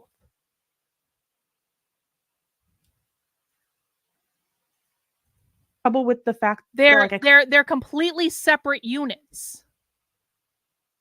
You're basically doing the calculation for like 2 individual people. So you don't combine the overall percent just because you have 2 individual people. You don't add the percentages together. couldn't control how people perceived me. And so I remember asking my mom to get my ears pierced and to grow my hair long. And I kind of left this smile, right? Like this kid, I left that kid behind, and I tried to please people around me.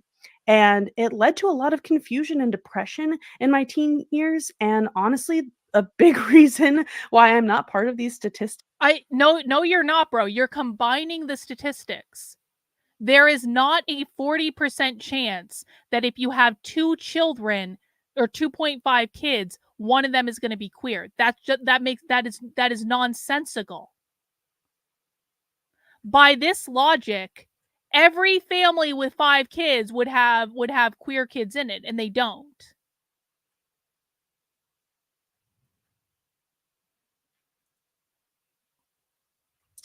Is because I was lucky and I had privilege and I had access, right? If you flip a coin, Tiffany is saying this over on Rumble. If you flip a coin, there's a 50-50 chance. The percentage changes for heads. It does not change based on the number of coin flips. That's exactly right. It's a 20% chance. Every time you flip a coin, it's a 50-50 chance of whether or not you're going to get heads or tails. In the same logic, it is always, based on her stats, a 20% chance that you are going to have a kid that is LGBTQ. The percentage doesn't change just because you add more kids to the equation. It is always and forever a 20% chance.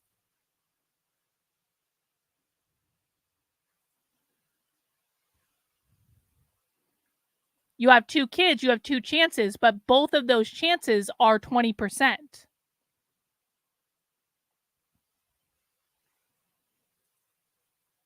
They're using statistics as if they're talking about medallion genetics and the chances for inherited genetical traits. I can't even. Oh my fucking God. I don't know what any of that means, Rottweiler, but I will take your word for it.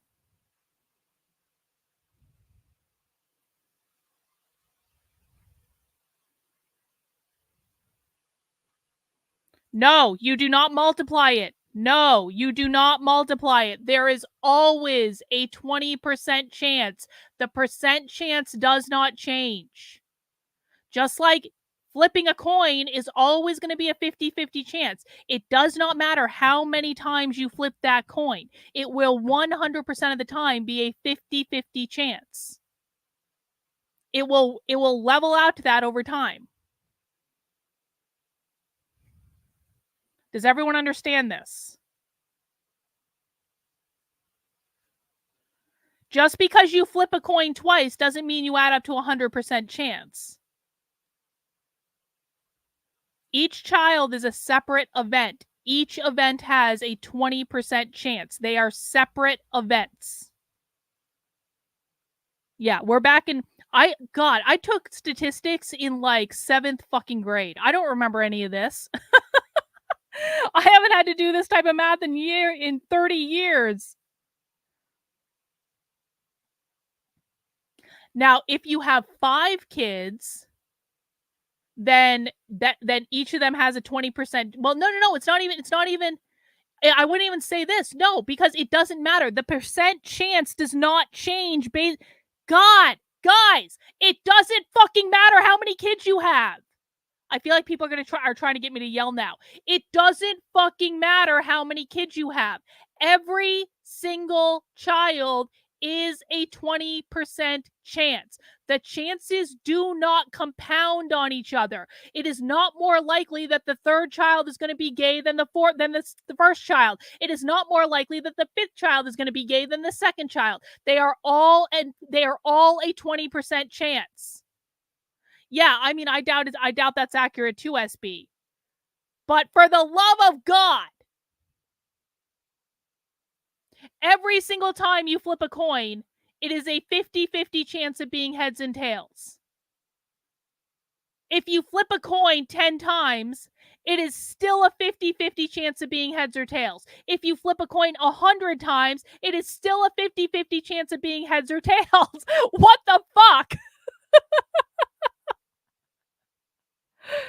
We're already in the land of retardia. No! No, it's not. They are all a 20% chance. It is not more likely that one is going to be gay just because you're having more than one. They are all a 20% chance. Every single coin flip is a 50% chance. Every single child is a 20% chance. They are all separate events.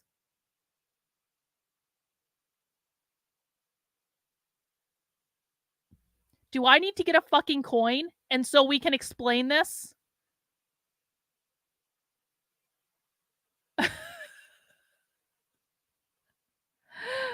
Stop making me yell at you guys. Come on. What the fuck? No. No. Every single coin flip is a separate fucking event. It is not more likely that you are oh my fucking God. You can flip a coin over and over and over again and get heads every time.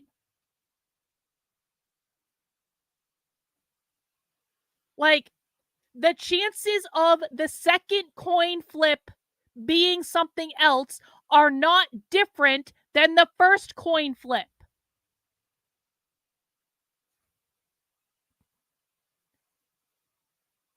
Don't think in single variables. Statistics have multiple variables.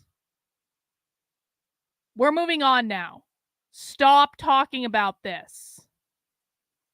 Oh, hang on. Satan sent in a super chat. Thank God. Someone's compensating me for my stress. Who cares, people? To queer, every child is inherently queer. Capitalism is forced on them with the norm. That's a really good point. That's a really good point, Tayton. Every single time you have a child, it is a 20% chance that they are going to be gay. That percentage does not increase based on how many children you have. It is always a 20% chance. If you have 5 kids, that does not mean it's a 100% chance that one of them is going to be gay, because it is there. Every single child is a separate event. Every single child is a 20% chance.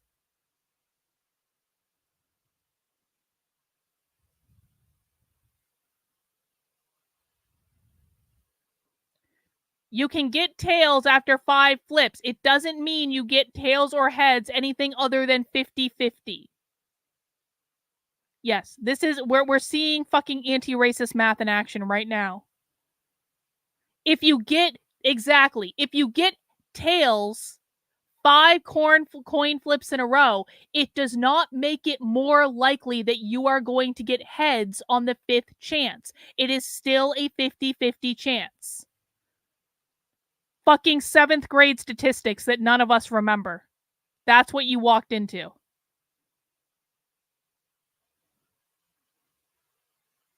All right. Can we all agree to leave the land of Retardia now? Please. I haven't thought this much about math in years.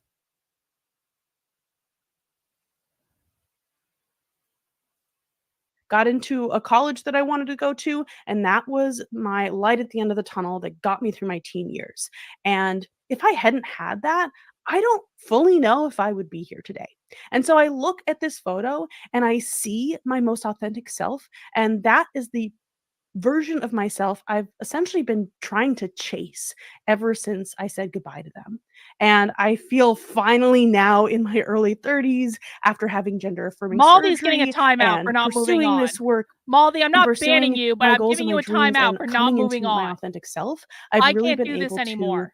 revisit this version Like, of cool myself off. and heal this inner child, right? So when I'm talking about spreading queer joy and I'm talking about doing this work for young people, I'm also talking about doing it not just for kids, but for kids at heart too. So this is something that I get feedback on a lot about my work, of that it's, grown-ups will come to my story times with their kids and they'll say, "Yeah, my kids are having a great time, but actually this felt so healing for my own inner child."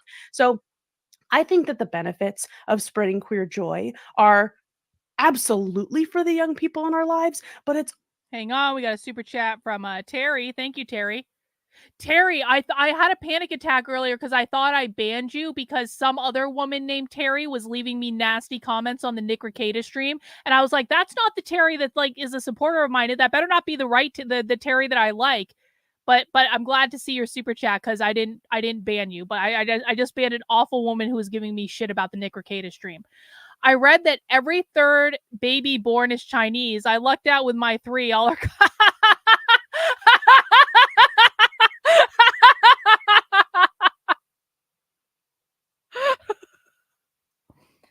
And Terry has expertly put this all in perspective.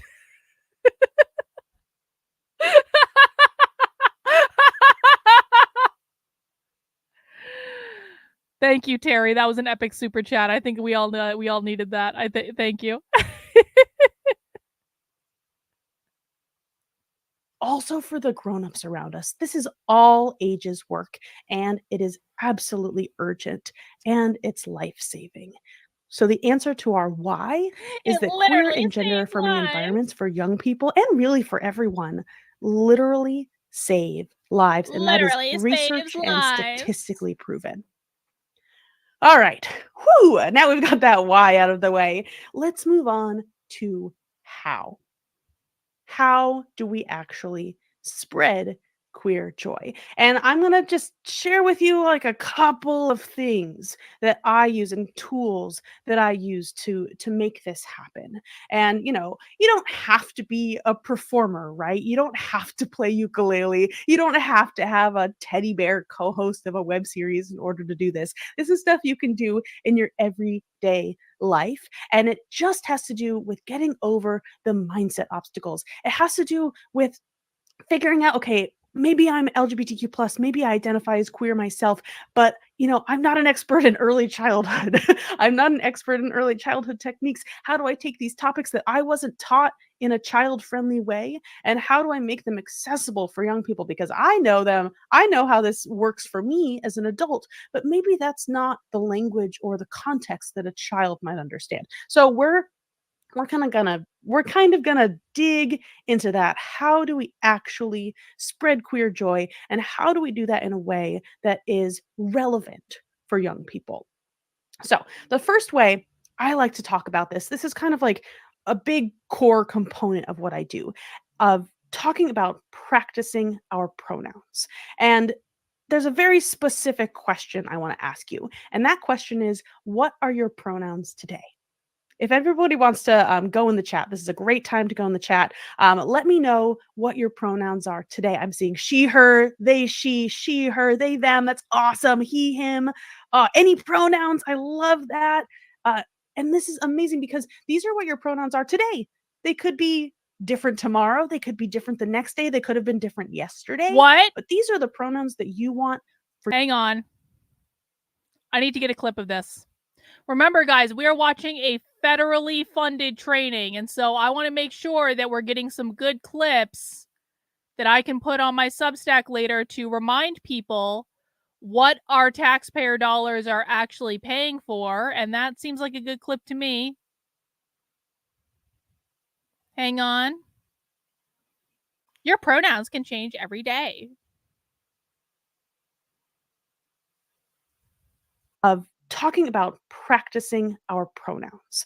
And there's a very specific question I want to ask you. And that question is, what are your pronouns today? If everybody wants to go in the chat, this is a great time to go in the chat. Let me know what your pronouns are today. I'm seeing she, her, they, she, her, they, them. That's awesome. He, him. Any pronouns. I love that. And this is amazing because these are what your pronouns are today. They could be different tomorrow. They could be different the next day. They could have been different yesterday. But these are the pronouns that you want for yourself and the words that feel good to you right now. And that's something that I really emphasize when I'm talking to kids about this. First, I mean, we talk about pronouns and what pronouns are, words that we use to replace someone's name when we're talking about them. Very, very simple. This is a simple literacy lesson, right? Like this is something you might walk into any kindergarten classroom that's practicing their letters, practicing their words, and you'll see them writing out he and him and she and her and they and them. And what we're doing right now is we're introducing this concept of gender, right? We're introducing this concept of gender. And what I like to do is making sure that we're using they and them as normalized pronouns. And even with the beginning of my book, right, the title even, we're introducing Z and Zer, and we're introducing neo pronouns. So new words that maybe we haven't heard before, and that's okay. We're introducing new ideas. We're introducing new language because you never know when someone's going to hear a word and think, oh my goodness, that feels good. That word feels good to me. I want to play with that word. I want to see how that word feels when people use it for me, when people use it around me, right? How does that word make me feel? And this is really key to helping kids understand this, is attaching words to feelings. How does that word make me feel? And this is how we can use pronouns and words to talk about gender euphoria, because that's really what this picture book is about, right? It's a lesson on pronouns, it's a lesson on gender, but really what it does is attach feeling to these words. Okay, that person used she for me. Did that word feel good when they use that word for me? How can we understand what words we want to use for ourselves if we don't know how they make us feel, right? So when we kind of get into this, we're going to see all of these different kinds of people and the kinds of words that we use for themselves. So he and she and they and z and here and they and per.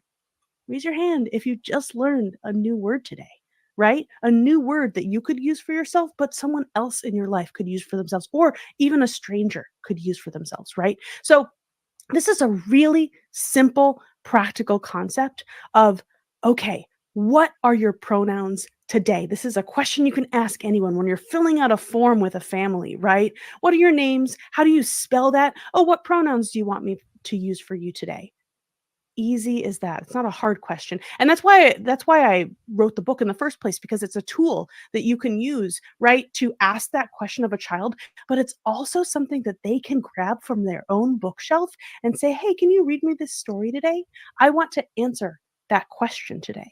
Right? So we're doing that. We're instigating this conversation, and really this part of like, okay, what does this have to do with spreading queer joy? It has to do with this. You can choose your own pronouns. Okay, that's good for the clip. Hang on, that's good for the clip. I might conceivably start the clip again, but there was just so much to unpack. And I just want to make sure I've got this clip saved. That was a good 3-minute and 30-second clip. Holy shit.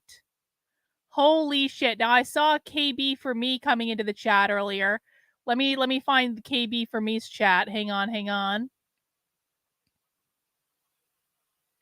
KB for me was yes. What we are watching right now is a federally funded training on cultivating queer youth that is funded by the US Department of Health and Human Services. So, yeah. There was so much to unpack there. How do you guys feel about what we just watched? Does anyone have some feelings they would like to share in the chat?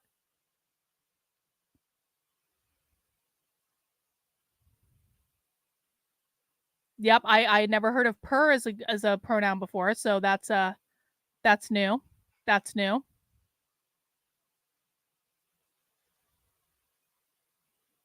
Yep, this is being taught in schools. This is being taught as young as kindergarten. Mm-hmm.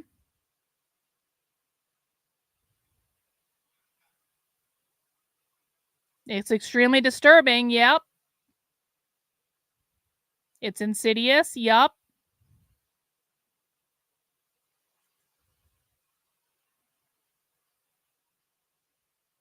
Do you guys feel comfortable with that being taught to your kids in school? All right, let's keep going. Use whichever feels right to you, because the right pronouns feel super cool, totally awesome, amazingly wonderful, just like you. We are attaching joy to the words that we use for ourselves. And that's one way that we can start to spread queer joy, right? We're normalizing these words, different words that we can use for ourselves. Thank you for continuing to share your pronouns in the chat. That's awesome. And we are connecting these words and this language that we use for ourselves to joy and celebration of ourselves, and a little bit of like creativity too. Like we can answer that question, one way on one day and one day on another day. We don't have to be fixed. And that's something that's so special about children, right? About young people, is that they're still figuring themselves out. They're still figuring out how they fit in the world, what they want to use for themselves, and how they want to move and use language. And we can only figure out who we are in relation to other things when we try them on first. There's a reason why we go into a clothing store and we go into the fitting room with a piece of clothing, because we don't know if it fits before we walk out of the store with it, right? So why can't we treat the way that we think about our identity and ourselves in the same way? I want to try that on. I want to try that on. Oh, that doesn't fit quite right. Maybe there's something else in that section or a different size that I can grab, right? All right. So that's practicing pronouns. That's one kind of practical way we can start spreading queer joy, attaching that joy and that emotion to words that we might use for ourselves. Oh, all right. Now, number 2. This is kind of like the bread and butter of what I do, and I call it venturing under the doorknob. And this is the silly doorknob from Alice in Wonderland, if you might remember. And this is a phrase that I stole from a professor of mine in undergrad, Philip Dawkins, who is a fantastic playwright. And this was in a class where I was learning how to write plays for young audiences. Children's storytelling and children's theater are really kind of my background and where I started doing all of this work. And Philip told us one day in one of our early classes, okay, so when you're approaching storytelling for children, when you're approaching these topics for young people, I want you to venture under the doorknob. And now I'm not talking about like getting under a door and looking up at the world. I'm talking about getting down to the height of a child and looking up at the world through their perspective. So what has changed? What changes when you go from 5-6 feet above the ground to closer to 2-3 feet off the ground? What does the world look like? How do things look different, right, when you do that physically to your body? So maybe some things are out of reach, and maybe some things are actually closer, right? Maybe some things look bigger, and maybe some things look smaller, actually, right? Has anybody in here ever gone to a place as an adult that you were in as a child? And it's a very kind of weird feeling that happens, right? You go into this space and things have kind of shifted, right? A lot of the time I find that that space has maybe shrunk. It feels a lot smaller than it did when you were a kid. Again, some things are out of reach. Mismatch, that's a great word for it. Yeah, there's something different because our perspective has changed, right? We're higher off the ground. Exactly. Going to your elementary school. Absolutely. And remembering it being so much bigger. And so I want to think about this as kind of like a metaphor, right? For, okay, how can we approach seemingly complex topics from under the doorknob, getting down to a child's perspective? We're not dumbing anything down. We're just kind of shifting, we're simplifying things. We're looking at what is reachable to a child, what makes sense in their world, what's something that they have exposure to, what's something that they understand. And these kind of four things: fairness, play, family, love. These are things, friendship. What are some other ones? Other kind of ideas that children understand, right? These are ideas that children can grasp. Fairness, absolutely. Play, absolutely. Love, absolutely. Family, absolutely. That's their whole world. Acceptance, I love that. Absolutely. These are ideas that kids get. Safety, yes. I think sharing is a big one too. And so what we can do is we can really break down these kind of like big complex topics that we talk about as adults, and we can break them down into these kind of smaller, more accessible ideas that kids can really grab and understand in kind of their day-to-day life. So how do we talk about sexuality and sexual orientation and who we love and how our families are made up? That's always how I approach LGBTQ plus kind of words and sexuality terminology, right? So how can we explain what gay means? Well, some men maybe love other men, and there are families with two dads, right? And there are families with two women, and people can love each other who are the same gender, right? And we've already explained sexuality, right? We can talk about fairness and we can talk about justice and activism, right? How is that person being treated, right? How is that person being treated fairly or unfairly, right? These are ways that we can simplify these complicated adult ideas and really zoom in on the kind of building blocks of these concepts, right? Okay.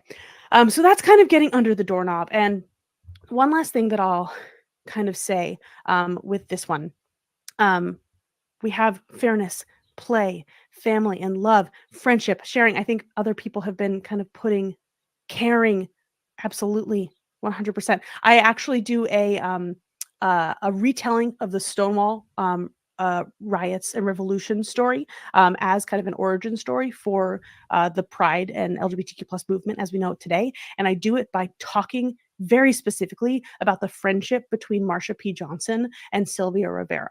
And they can understand that story and how Marsha and Sylvia were treated unfairly because of who they were and because they wanted to just dance with their best friend, right? And when I get to the part of the story where I'm talking about how the police came in and told them they couldn't dance anymore, and Marsha and Sylvia said, "No, we want to dance with our best friends."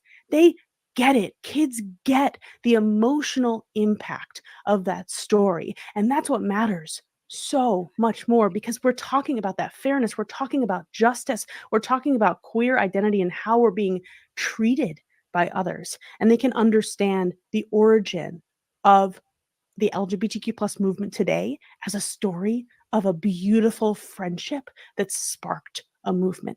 And I think something that's important too when we're talking about venturing under the doorknob is that when we're approaching these kind of complex, seemingly kind of complex topics with young people, we have to remember that we as grown-ups, we take all of our lived experience and baggage along with us when we start talking about these ideas. So really, what I want you to do when you get under the doorknob is I want you to get down to their level, but I also want you to take off that backpack, right? I want you to take off that life that I know it's so hard. We get so attached to our life experience, rightfully so. It's our experience. But kids don't approach these topics with all of that lived experience because as you know, in my 30s, I have 30 plus years of people misgendering me, of walking through the world, being perceived as a woman, being perceived as queer, right? And that has positive and negative experiences associated with it. And I think everybody probably has negative and positive experiences of walking through the world, living in their bodies with their gender and their presentation and how people perceive that. But kids, compare my 30 years to a 3-year-old who's only been walking through the world through walking, kid, She has a they haven't even 3-year-old? been walking for 3 years, right? They don't learn, Hot they new don't slime. develop the musculature yet, right? So they're not coming to this conversation around gender, around the LGBTs, around justice, around fairness, right? With all of that baggage that we have. So it's up to us to take that backpack off for ourselves, leave it at the door, get down to their level, and talk about it in a way that makes sense to what they can grasp in their own lives. Okay, so we have practicing our pronouns. We're going to do that. We're going to attach words to joy and creativity and experimentation. We're going to venture under the doorknob. We're going to take off those backpacks and we're going to approach these ideas from a child's level. And then we're going to curate our resources. We're going to look at the world around us and how are we reflecting the realities of who exists in this world, of who exists in our world, and how we are showing our children and our young people what that world looks like.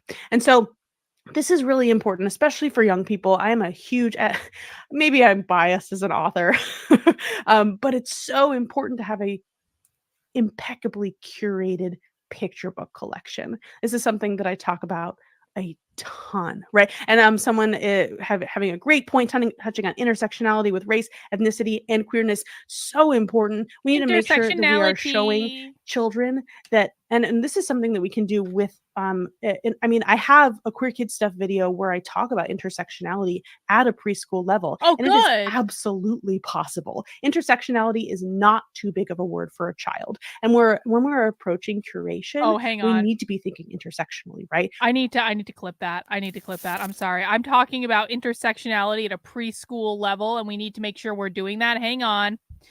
Preschool intersectionality.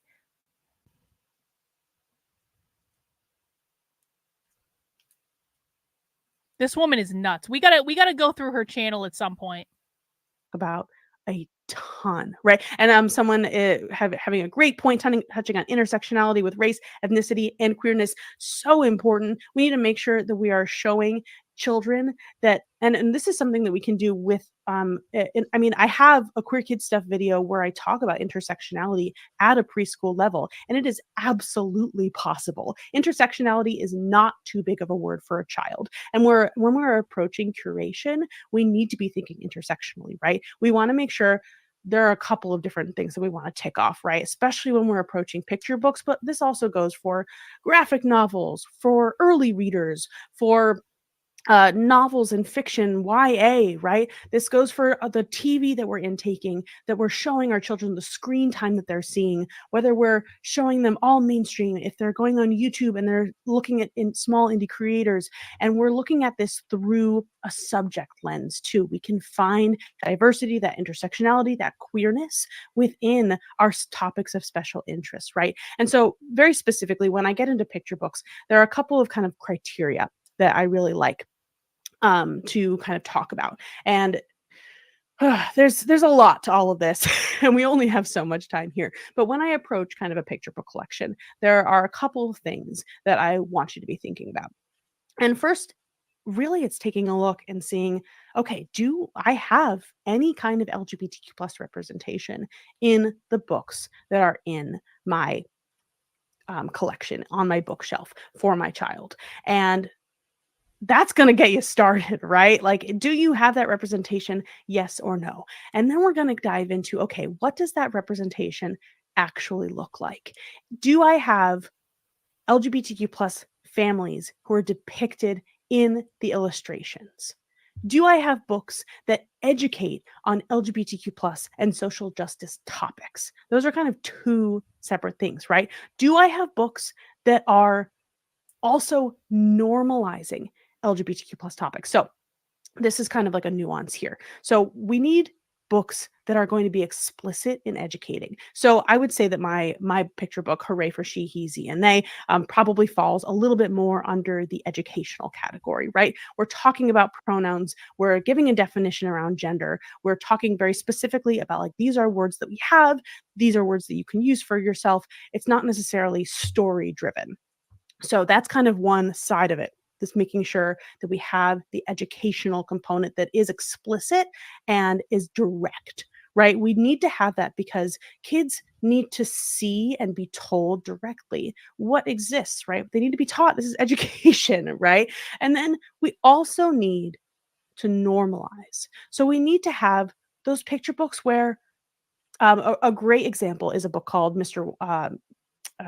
Watson's Chickens. And it's a story about Mr. Watson, a man who owns chickens and loses his chickens and needs to go looking for them, right? Very cute story for kids, right? Very sweet picture book. But he happens to be gay and he has a husband. But the book isn't about his queerness. The book is not about his husband and him and their relationship. It's not about his queerness. He just is a queer person who's being represented in a picture book about farm animals. But All right. what we need... That's good enough for the clip. Bot has found us her intersectionality video. Do you guys want to take a quick pause from this and actually see what the queer kids intersectionality video looks like? It's only 4 minutes long. I got that clip saved. Hang on. Let's do this. Let's do this. What does she mean when she's... Oh, I'm sorry. I'm saying she. They, them. They, them. We never misgender on this channel. They, them. Okay, hang on. Let's see how they, them. Let's see how they, them is teaching kids intersectionality. Intersectionality. I'm Lindsay. And I'm Teddy. Welcome to Queer Kid Stuff. Today we're talking about privilege and something called intersectionality. Whoa, that's a big word, Lindsay. It's a big topic too, but I think we're ready for it. Queer Kid Stuff. You are enough here at Queer Kid Stuff. Welcome to the final episode in our series on privilege. You ready, Teddy? Phew. Yeah, I think I'm ready. Okay, so today we're focusing on intersectionality. Can you say that with me slowly? Intersectionality. What does it mean, Lindsay? Intersectionality has to do with everything we've talked about with privilege. Do you remember everything we've learned? Oh, yeah. We learned about races and classes and ability stuff and emotions and we met so many new friends. Teddy, I'm so proud of you. Why? Well, the stuff we're talking about can be really tough to understand, even for grown-ups. Really? Yeah, some grown-ups just don't get it, but you totally do. Yeah, I do. You know, Teddy, you're pretty awesome. Thanks for being my friend. Lindsay, you're my best friend. I've learned so much. You really have. And you know what? I've learned a bunch of new stuff too. Yay, learning! Okay, so intersectionality. This is the big one. So we've talked about all these different parts of people's identities, right? Right. But there's something that's not quite right about that. Huh? Well, we learned about all these different parts of our identities separately, but everyone has all of these different parts of their identity all at once. You can't really look at them separately. Everyone has their very own gender, race, class, ability status, mental health, and other parts of their identity all at once. Whoa. Intersectionality is about looking at all of the different parts of your identity all at once, and looking at where you might or might not have privilege in all of those identities. You're totally right, Lindsay. Yeah. So you have to look at all of your identities and all of your privilege at once. Let's think about it this way. Your face is made up of a bunch of different parts, like your eyes, your nose, your cheeks, your mouth, your eyebrows, your ears. It would be weird if someone's face was just their eyes, right? Well, our faces are just like our identities. You have to look at them all at once for the whole thing to make sense. That totally makes sense. A just nose face would be so weird. Exactly. It's really important to remember that everyone has all these different parts of their identities at once because everyone experiences those identities differently. Okay, I think I'm getting it. So let's take me, for example, and two parts of my identity, my race and my sexuality. I'm white and queer. I have an advantage because I'm white, but I have a disadvantage because I'm queer. Yeah, that makes sense. Now, do you remember my friend Kira? Kira. I love Kira. Kira's the best. Let's quickly look at the same two parts of her identity, her race and sexuality. She's queer and a person of color. Of course That she means has is. Two disadvantages She has the black and friend. no advantages. Her experience of being a queer person is really different than my experience because She of her has race. to have a black best I wish friend. everyone all had advantages, Lindsay. Me too, Teddy. Well, that's the last thing we had to talk about this season, Teddy. Season 2 is over already? But I have so many questions still. We'll have plenty of time to answer them next season. Thanks so much for joining me and Teddy for season 2 of Queer Kid Stuff. Subscribe to the channel and follow us on. You know, I've heard about this person for a while, and she's always been on my list to like go. I'm sorry, them has always been on my list to go through her channel on a stream, but I kind of just put it off because other people have covered them, right? Like Tim Pool has covered them, the Quartering has covered them. Like a lot of people have complained about this person. I was like, I don't want to do something that other people have covered before. But do you know what Tim Pool and the Quartering haven't done? And probably will never do. Tim Pool and the Quartering will never show you the federally funded training that them is doing. And I don't know exactly who the audience for this training was, but we're going to figure it out. But I do know that this training, this summit, was federally funded by the Department of Health and Human Services. Now, if Tim Pool was still a real journalist, he probably would have done more than just rag on this person with this silly YouTube channel. Probably would have looked into it a little bit more to find out, holy shit, this person with the silly little YouTube channel called Queer Kid Stuff is doing training that is funded by the U.S. Department of Health and Human Services, which means we're all paying for this. But we will go through their channel at some point just for fun. Now that we know they're doing federally funded training. Anyway, let's continue. We need both of these kinds of books because we need the normalizing because that's just true. Exactly. Right? That's Club the Fortune. world. Exactly. We can go about our day and we Culture can see war a queer complaining is couple not at a gonna grocery fix it. store just as we see a straight couple at a grocery store, just as we see trans and non-binary and cisgender people at the grocery store, right? These are all people who exist and they're not giving a lesson on like their gender and their pronouns when they're walking through the grocery store. They're just, buying something for dinner, right? They're just being normal people, everyday lives, right? But we also need the educational component. We can't have one of these without the other, because if we have the normalized content and we just have that, the world that we live in today doesn't give us enough context. Children need the education because it's not really given elsewhere. That education is not baked into our systems in the way that education around cisness and heterosexuality already is without even thinking about it, right? So we need that educational resource because we want that normalized queer stuff to be legible to children. Again, it needs to be legible. They need to be able to see it and recognize it. Kids who have had that educational resource and have had those spaces where they've been told directly what this is, they will point out the most the most like Tumblr pride flag that you've ever seen, because they understand what it means. They understand the symbolism and the iconography if they've only been told it just like. Well, okay, so why do you think Why do you think she's saying queer is a sexuality? Because we know that queer is not a sexuality, queer is a political ideology. But why would it benefit queer activists to do federally funded training in which they're teaching that queer is a sexuality? Because some of them still do this. That does not make queer a sexuality. Queer is not a sexuality. It's a political ideology. Aha. Because they're trying to normalize it. Exactly. They're trying to normalize it. It's a Trojan horse. They're using gay people as a human shield for a far left political ideology. Money, money, money, money, money. To expand the ranks of the comrades. To use a... Exactly. Ding, ding, ding. To make it a protected class so that people cannot argue against it. This is a protected class at the federal level.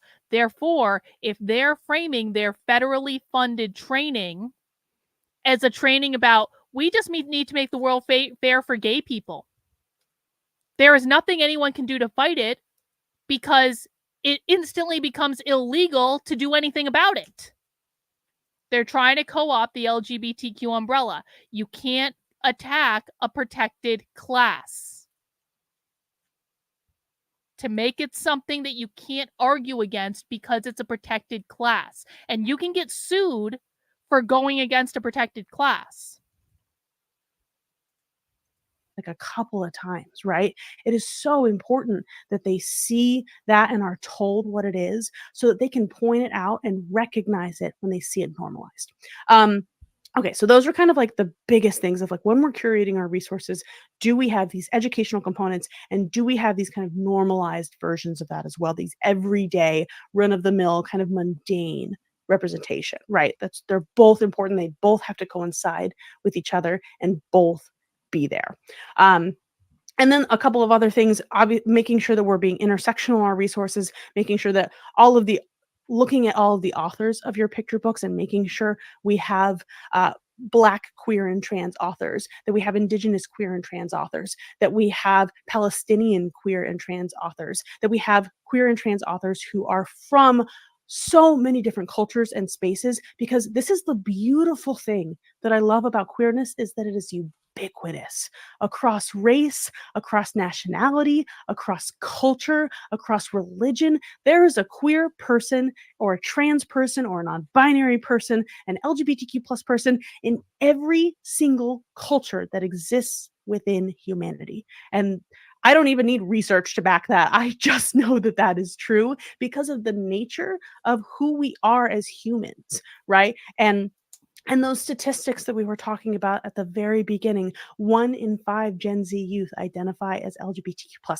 And those are just people who self-identify, right? So when we're talking about reflecting the LGBTQ+ and queer community within our resources, we're also talking about, okay, how representative is that queerness of the world and the diversity that exists within queer culture and within humanity generally. So we're making sure that that is also a component when we're curating our resources. And then own voices, we're making sure that the queer stories aren't just being told by straight cisgender people as well, because that certainly can be a problem, absolutely. So that's really kind of looking at that through the picture book lens, but those are kind of ways that we can look at across media, obviously in preschool and young people's television. There's still a long way to go, but we're working on it. Trust me. Oh, you don't say, Bot. You don't say. The American Academy of Pediatrics is a partner of the federally funded organization that is funding this training through the Department of Health and Human Services? You don't say. All right, so we've practiced our pronouns, we've ventured under the doorknob, and we've curated our resources, and bringing this all back to spreading queer joy. We're making sure that when we're curating our resources, we are looking also at the tone of what they're looking at. How are we centering joy? How are we centering joyful experiences? And Bot. and stories, right? That, you can be as intersectional as you want. You can be as, educational and normalized as you want. But if every single picture book that checks all those boxes, if every single picture book has a bullying narrative in it, then it's still not as diversified as we want it to be. Because sure, it can be difficult to be a queer person in the world today, but coming out and living as my authentic self has brought me so much joy, and that is so much more a part of my story than any hardship that I've been through. And that's what I want to talk about when I'm talking to kids. And this is a really important thing when we're talking about LGBTQ plus history as well. We're not sugarcoating things, right? We're not keeping anything out of the history books. We're not lying to kids, but we want to make sure that the emphasis isn't always on the negative, isn't always on what is hard, because that's just a part of the story, and equating LGBTQ plus experience, right, to bullying and negativity and the hate that comes at us isn't the full story, right? And that's the story that's told over and over and over again. And the way that we combat that, and it's really an information problem, right? The way that we combat that is by centering joy. All right. I think it's time for a little Q&A. Yeah, let's do Um, okay. Tay, I think, is going to start grabbing some questions. I am And here. while we're doing that, I'm just going to stick this up here. I've got my contact information. I do performances and story times and all that good stuff. You can find that on my website, queerkidstuff.com. And I have a quiz if anyone wants to assess where they are in creating LGBTQ plus affirming spaces for the kids in their lives. Lindz, thank you. Oh my gosh, this is always phenomenal. It I was love watching you and amazing. hearing you Sunny and speak. brave, and It's sunny and always brave, phenomenal. That and venturing sunny under the and doorknob stays with brave. me all the time. So, folks, if you've got questions, please put them in the Q&A box. And if you don't have a question but want to venture in the Q&A box, upvoting is definitely an awesome thing. It helps us know really where the audience is and what they want to hear about. So with that, I want to ask the most upvoted at 22 currently is, what suggestions do you have for those of us working with parents who are against their children's identity? As a matter of fact, a lot of other questions Mhm. are in the Q&A box that are very similar than this. I know we've talked about this a How do lot. you get around the So parents? what's your thoughts in this area? Yeah, absolutely. I get this question a lot. And first of all, I want to take a deep breath, everybody. This is hard. This is a really difficult position to be in when you're having to deal with this, and it sucks, and I want to validate those emotions. And I also want to this is something that I feel like when people come to me with this question, they're feeling like a big burden around it, right? Of wanting to validate and affirm that child and feeling so and grieving so much for their situation, right? And I wish I had a better answer for this than the one that I that I typically give, because there's so much about living in this world that sucks, and this is a thing that really sucks, right? But the thing that I usually say to people is, you cannot control that child's home life, right? And it's not up to you to save that child, right? This is such a hard thing, but you cannot take that on. It's not your job, and it's not your job to change their minds, right? They are going to come to that in whatever way I hope they can. If they care about their child's happiness, I hope that they shift their minds, but that burden does not fall on you as an individual, right? What you can do is, when you are with that child, when that child is in your space where you have power, you have control, you can affirm the heck out of that child. Even if the You parents can don't want you to. show that child, these are my values, this is who I Even if am. the parents Who don't you want are you is to. something that I love. I love you for who you are and your authenticity that you are sharing with me, and you are being vulnerable. This is a safe space for you, and I can be that person. And the space that I'm cultivating can be that space for you. And that is where you have power, because you don't have power in that child's home. You don't have power with that child's parents. Those parents, they have the control, they have the power, and they have the power to shut you out of that child's life. That is the thing that you do not want, because you can be that safe person. You can be that safe haven that that child goes to. And that, I know it doesn't feel like that big of a deal, but to that child, that is a huge deal. That you are the person that they are going to remember for the rest of their lives as that person who affirmed and was a safe person for them when they needed it most, when they were in unsafe spaces the rest of their day. The they, them, again, this is federally funded by the U.S. Department of Health and Human Services. This is federally funded training. The they, them that is being funded by the U.S. Department of Health and Human Services just said, ignore what the parents want, be a safe space for the child, regardless of what the parents want. She just said that the parents are literally a danger to their kids, and the kids are only safe when they're outside the care of their parents. I'm sorry, we don't misgender they, them. Sorry, I keep saying she, they, them. They, them just said you can disregard the parents' wishes because affirmation is the only thing that matters and is ever important. This is what the federal government is teaching people, guys. And this is why I harp on the parental rights issue so much. Because the left is attacking parental rights because they want to abolish the nuclear family. They want to abolish the nuclear family because the number one enemy of the left is capitalism. Capitalism is defined as private property ownership. They believe that the nuclear family is the means of reproduction of capitalism because of this thing called social reproduction theory. And social reproduction theory says that systems will reproduce themselves until they are disrupted. What that means is the nuclear family will continue to reproduce capitalism, private property ownership, until it is disrupted. The left believes they cannot abolish capitalism without abolishing the nuclear family. There is also another argument to this. The left also believes that parental rights are a form of private property. They make it akin to slavery. They say slavery was the ownership of human beings as private property.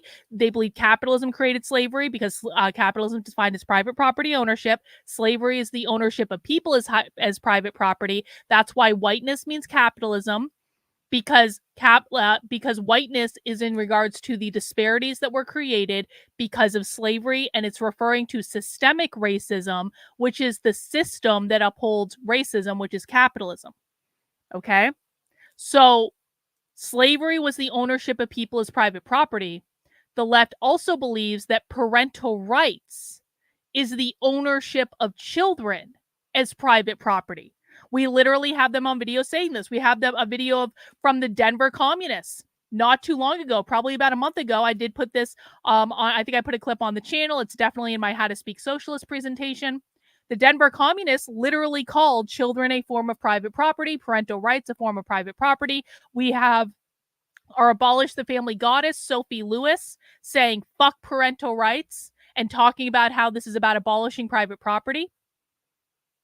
This is why I harp on the parental rights issue so much, because people do not understand this. The reason they are attacking parental rights is because they're trying to abolish capitalism, and they believe parental rights are a form of private property. Every attack on parental rights, like what you're seeing right now in this federally funded training, is an attack on private property ownership. And it's something that's going to result in people's kids getting taken away.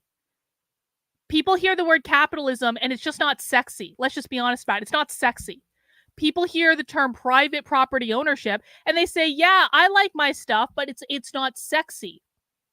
But the thing that people don't understand is parental rights are considered to be a form of private property under this ideology. Now we're hitting home. Because now, every time the left wins, that is a greater chance that you are going to get your kids taken away. They want kids to be raised by the collective. They do not want parental rights to exist. They want kids to have multiple sets of parents. I have them on video saying this. It's not theoretical.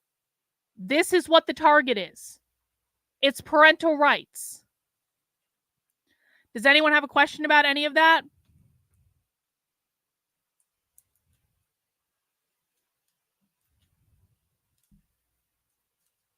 Lindsay actually had a personal YouTube where she indirectly said these things. She argued that we only project innocence onto kids. We strip them of their autonomy by... Exactly. Banana, do we know what that YouTube channel was? This is exactly right. Lindsay is a fucking far left socialist. Or Lindz, rather, whatever her name is. They, them's name is, whatever. What can be done to stop this? We have to teach more people this. That's the only way, guys. I am the only person talking about this. Honest to God. I don't know of anyone else talking about this in this way. We need to teach people this. This is why I'm teaching you this. I need you to go out and teach other people this. Bring them here. Show them this stuff. This is why I'm harping so badly on James Lindsay, because James Lindsay is directly in our way to teaching people this information because he's lying to his audience and is obsessed with this Gnosticism bullshit. I'm not just ragging on James Lindsay for fun, although it is fun and I'm enjoying it, but that's not why I'm doing it. I'm doing it because right now, my biggest hindrance to teaching more people this information is fucking James Lindsay. Because he's getting in the way and Pied Pipering everyone off a goddamn cliff. We need to take the Pied Piper pipe out of James Lindsay's hands. We need to get him talking about this. And until he's talking about this and renouncing the Gnosticism bullshit, I'm not going to stop. Oh, she deleted it years ago? Well, that was probably a good move on her part. Sucks for us. Serious questions. What do these people do when other people in their neighborhood are Christian conservatives? They just ignore them. Honestly, they just don't interact with them. They pretend they don't exist.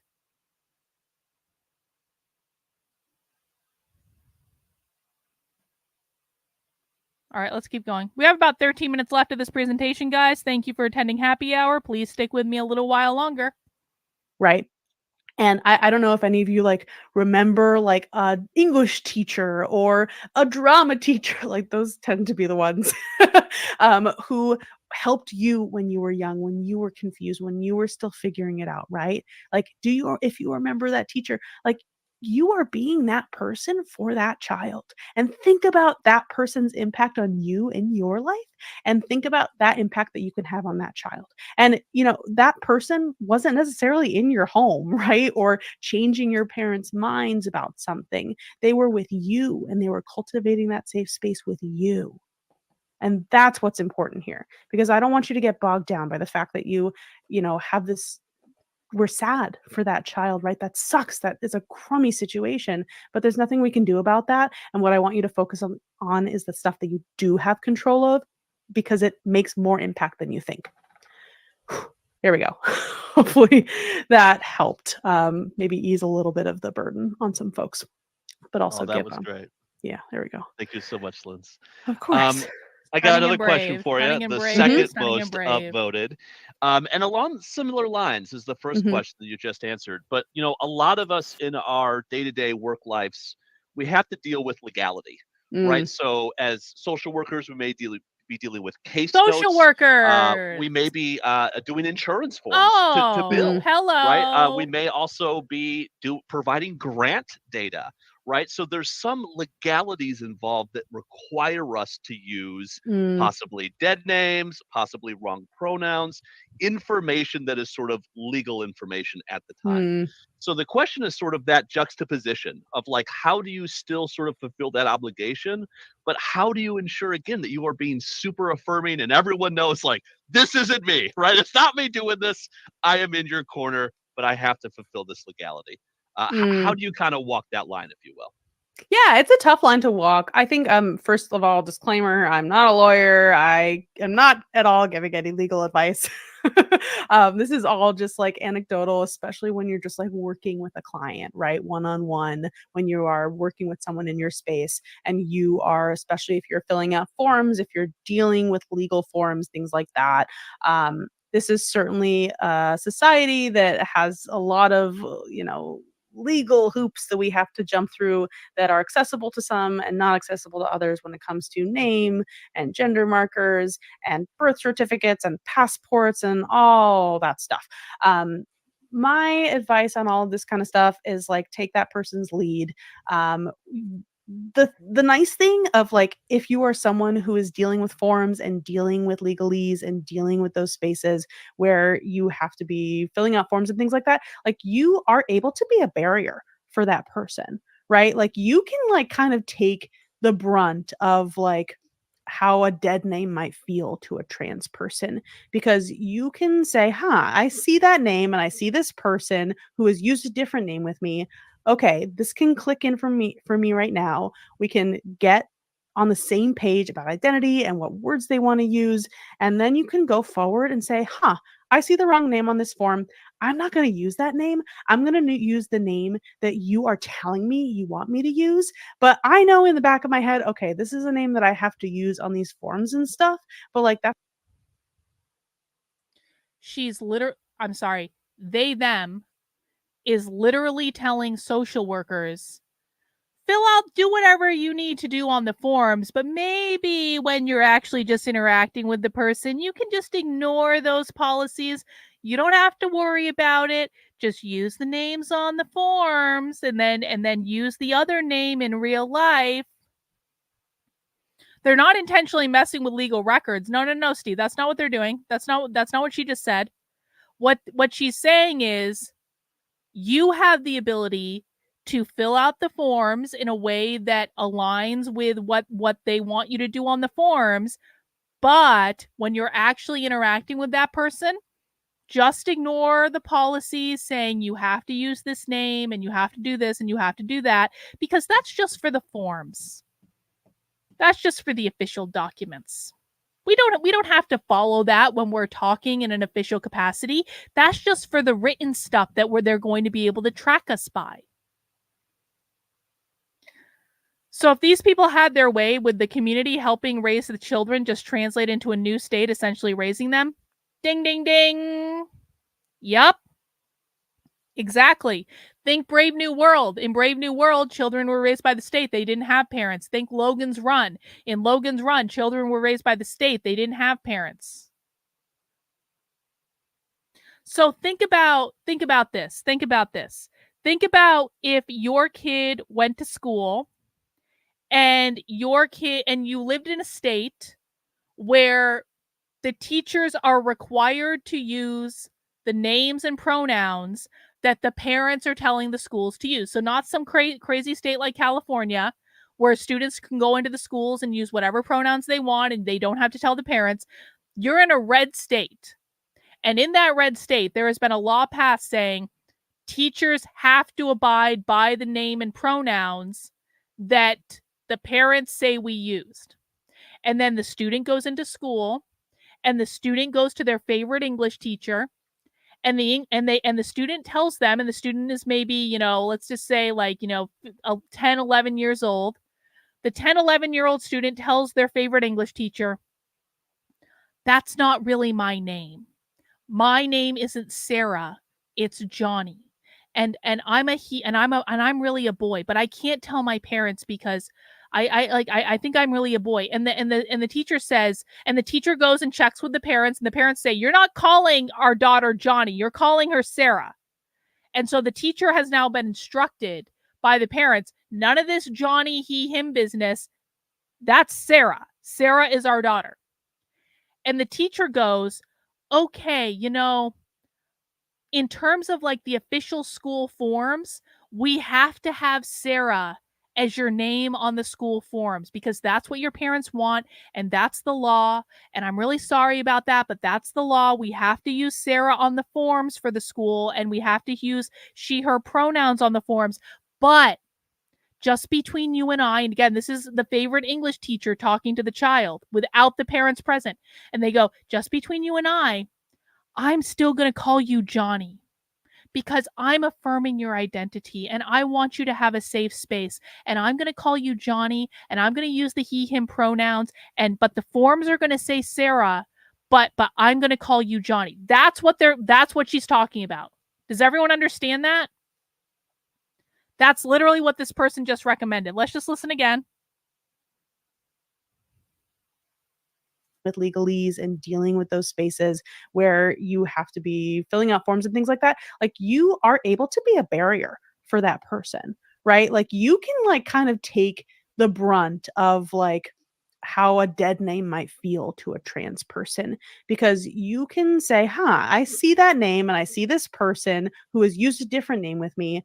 Okay, this can click in for me right now. We can get on the same page about identity and what words they want to use. And then you can go forward and say, I see the wrong name on this form. I'm not going to use that name. I'm going to use the name that you are telling me you want me to use. But I know in the back of my head, okay, this is a name that I have to use on these forms and stuff. But like, that's not the word that or the name that I'm going to use with this person when we're sitting down right here. And that is just like the next, like, it's an extra step. It's kind of like a middle person kind of thing, like a honestly kind of like a translator, right? Like how a translator might interact with someone through a different language, through our wonderful ASL interpreter today. Shout out to Crystal. And how we might translate a name on a form to the name that they want us to use in person, and then the name that aligns with who they are authentically. See? So it's just like a little bit of like a brain rewiring, but it will make that person so much more comfortable with you. And I know in these kinds of settings, especially like when we're talking about medical professionals and therapists and mental health workers, it is so important that your client or the person that you're working with feels comfortable enough with you to tell you the truth, right? You want to make sure that you're getting a full. It's not that you're breaking the law. It's that you're helping your client to feel comfortable with you. And if you don't help your client feel comfortable with you, then it's not going to work. So you just have to do this little translating thing in your head where you use one name for the official forms that follows the law, but, in private, behind closed doors, you can use the other name, and that's going to help them make you feel comfortable with you so that you can offer them the very best treatment. History that you are getting them to open up and be vulnerable in ways that will help them in the long run, and making them feel safe and comfortable by making sure that you're using the correct name and words that they want to use is going to go so far with you being a safe person for them. So it just really takes that little shift. And we're not perfect, we're humans, we make mistakes. If we make a mistake, correcting it, moving forward, not making a big thing out of it, and just making sure that we're doing better next time, they'll understand, especially if your intention is there and you're working on it. So yeah, I would just thinking about it as kind of like that translator role. I see that name. I know there's a different name. I'm going to use that name here with this person. I'm going to use this name on the form for legal purposes. There you go. All right. I just want to pause there. We do have about 10 more minutes of this, guys, but I just want to share with you, because I do have, a good group of people here right now. First of all, please make sure you're mounting the like button for me. Mounting the like button lets YouTube know to recommend my content to people. Listen, last night I got about 11,000 views on the stream I did about Nick Rekieta getting arrested, and I'm really happy about that. And it shows that, I do know the right content to make to get a lot of views on this channel if I want, but I'm going to be honest. I don't want to do YouTuber drama content all the time. I know I could get a lot of views on my channel if I did that. I know I could have a much bigger audience than I do. I know I can make more money, like significantly more money. But I want to do this. This is what I want to do. I want to show people what's actually going on. I want to show people what our federal tax dollars are funding. I want to show people what's being taught to your kids' social workers, what's being taught to your kids' therapists, what's being taught to your kids' teachers. The problem is that streams like this get a minuscule amount of views compared to the stream I did last night where I was talking about YouTube drama. And so this is where I need everyone's help. I need everyone's help to share my work. I need everyone's help to sign up for the Substack, which is Carlyn, KARLYN.substack.com. If you can become a paying supporter for $8 a month, $80 a year, I am 100% entirely funded by you. And I can't do this without you guys. But I think that this is like significantly more important than YouTube drama content. But I need more people to come to streams like this because people do not take this seriously. And I would love to get more of an audience for this type of thing. I would love to find more people to come here, but I cannot do that without your help. So please help by making sure you're liking streams when you come in. Please help by making sure that you're sharing this information out. Share it out with your friends, share it out with your family, share it out on your social media. I can, like, the very best way for me to build the audience is if you guys help me do it. And I will keep doing this as long as is necessary, but I would love to have more people here. So I appreciate your help in doing that. And let's just wrap this up. Absolute fire. Oh my gosh, just dropping knowledge. I try. You're doing great. Okay, we've actually got our next question is also coming a lot up in this questions, very similar questions. And Lindz, I know you're on the circuit. I know you travel a lot nationally. You're always in different spots doing awesome things. And so a lot of the questions that I'm seeing now is around these anti-queer and trans bills that are in a lot of different states. I know ACLU is tracking it. It's 400 plus. And I know that some of these states, those bills are actually passing. They're not being stopped in circuit court. They're actually being upheld, and people are carrying them through in such states as Florida and Texas. Yeah. So I guess these questions are, if you're there, if you live in the state, if you work in a state like that has these bills that are passing, how do you navigate that? There must be so much fear, right? You could lose your job. How You could be indeed. investigated by How the state. indeed. So how would you sort of navigate that balance of being affirming while still knowing that, like, there's a legality involved here at a state level? Yeah, this is really tough. And this has been a fun new question that I've had to deal with the last couple of years, unfortunately. Yeah, I mean, I don't think there's any right answer, which is the thing that sucks about all of this. Yeah, this is where it's hard because and every state's also really different too. I would the ACLU tracks. I would also look at Erin Reed, who's an independent trans reporter. She has a fantastic Substack that goes out. I think you can access most of it for free, but you can also pay for a trans femme person who's doing fantastic independent journalism. Erin Reed is her name again, and she has a really great presence on TikTok and Instagram, but also does just really good reporting and really tracks a lot of this legislation that's happening. So really recommend if you want to kind of stay on top of that, looking at Erin's work. But especially if you're dealing with a very specific state and very specific legislation within that state. Yeah, I mean, I think with the legality, especially in schools, this is a big issue. Hang on. Especially of like thinking. These are not progressives. These are socialists. Socialists and progressives are not the same thing. Democratic socialists and socialists are not the same thing.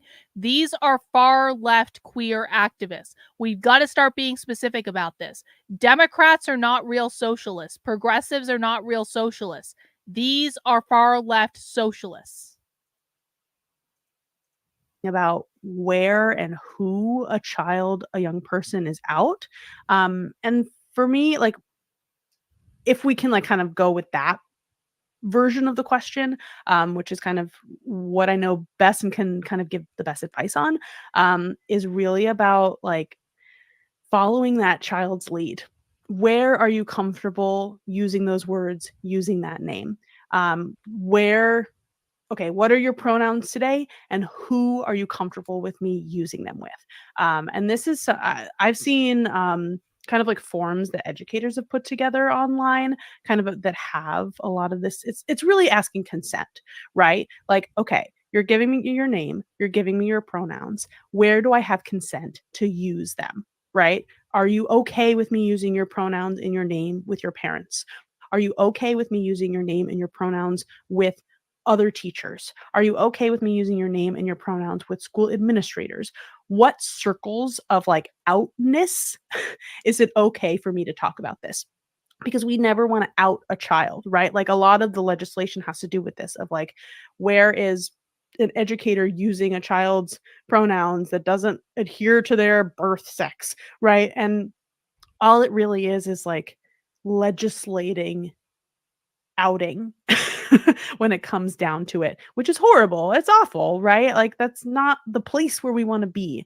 And it takes advocacy to get rid of these laws.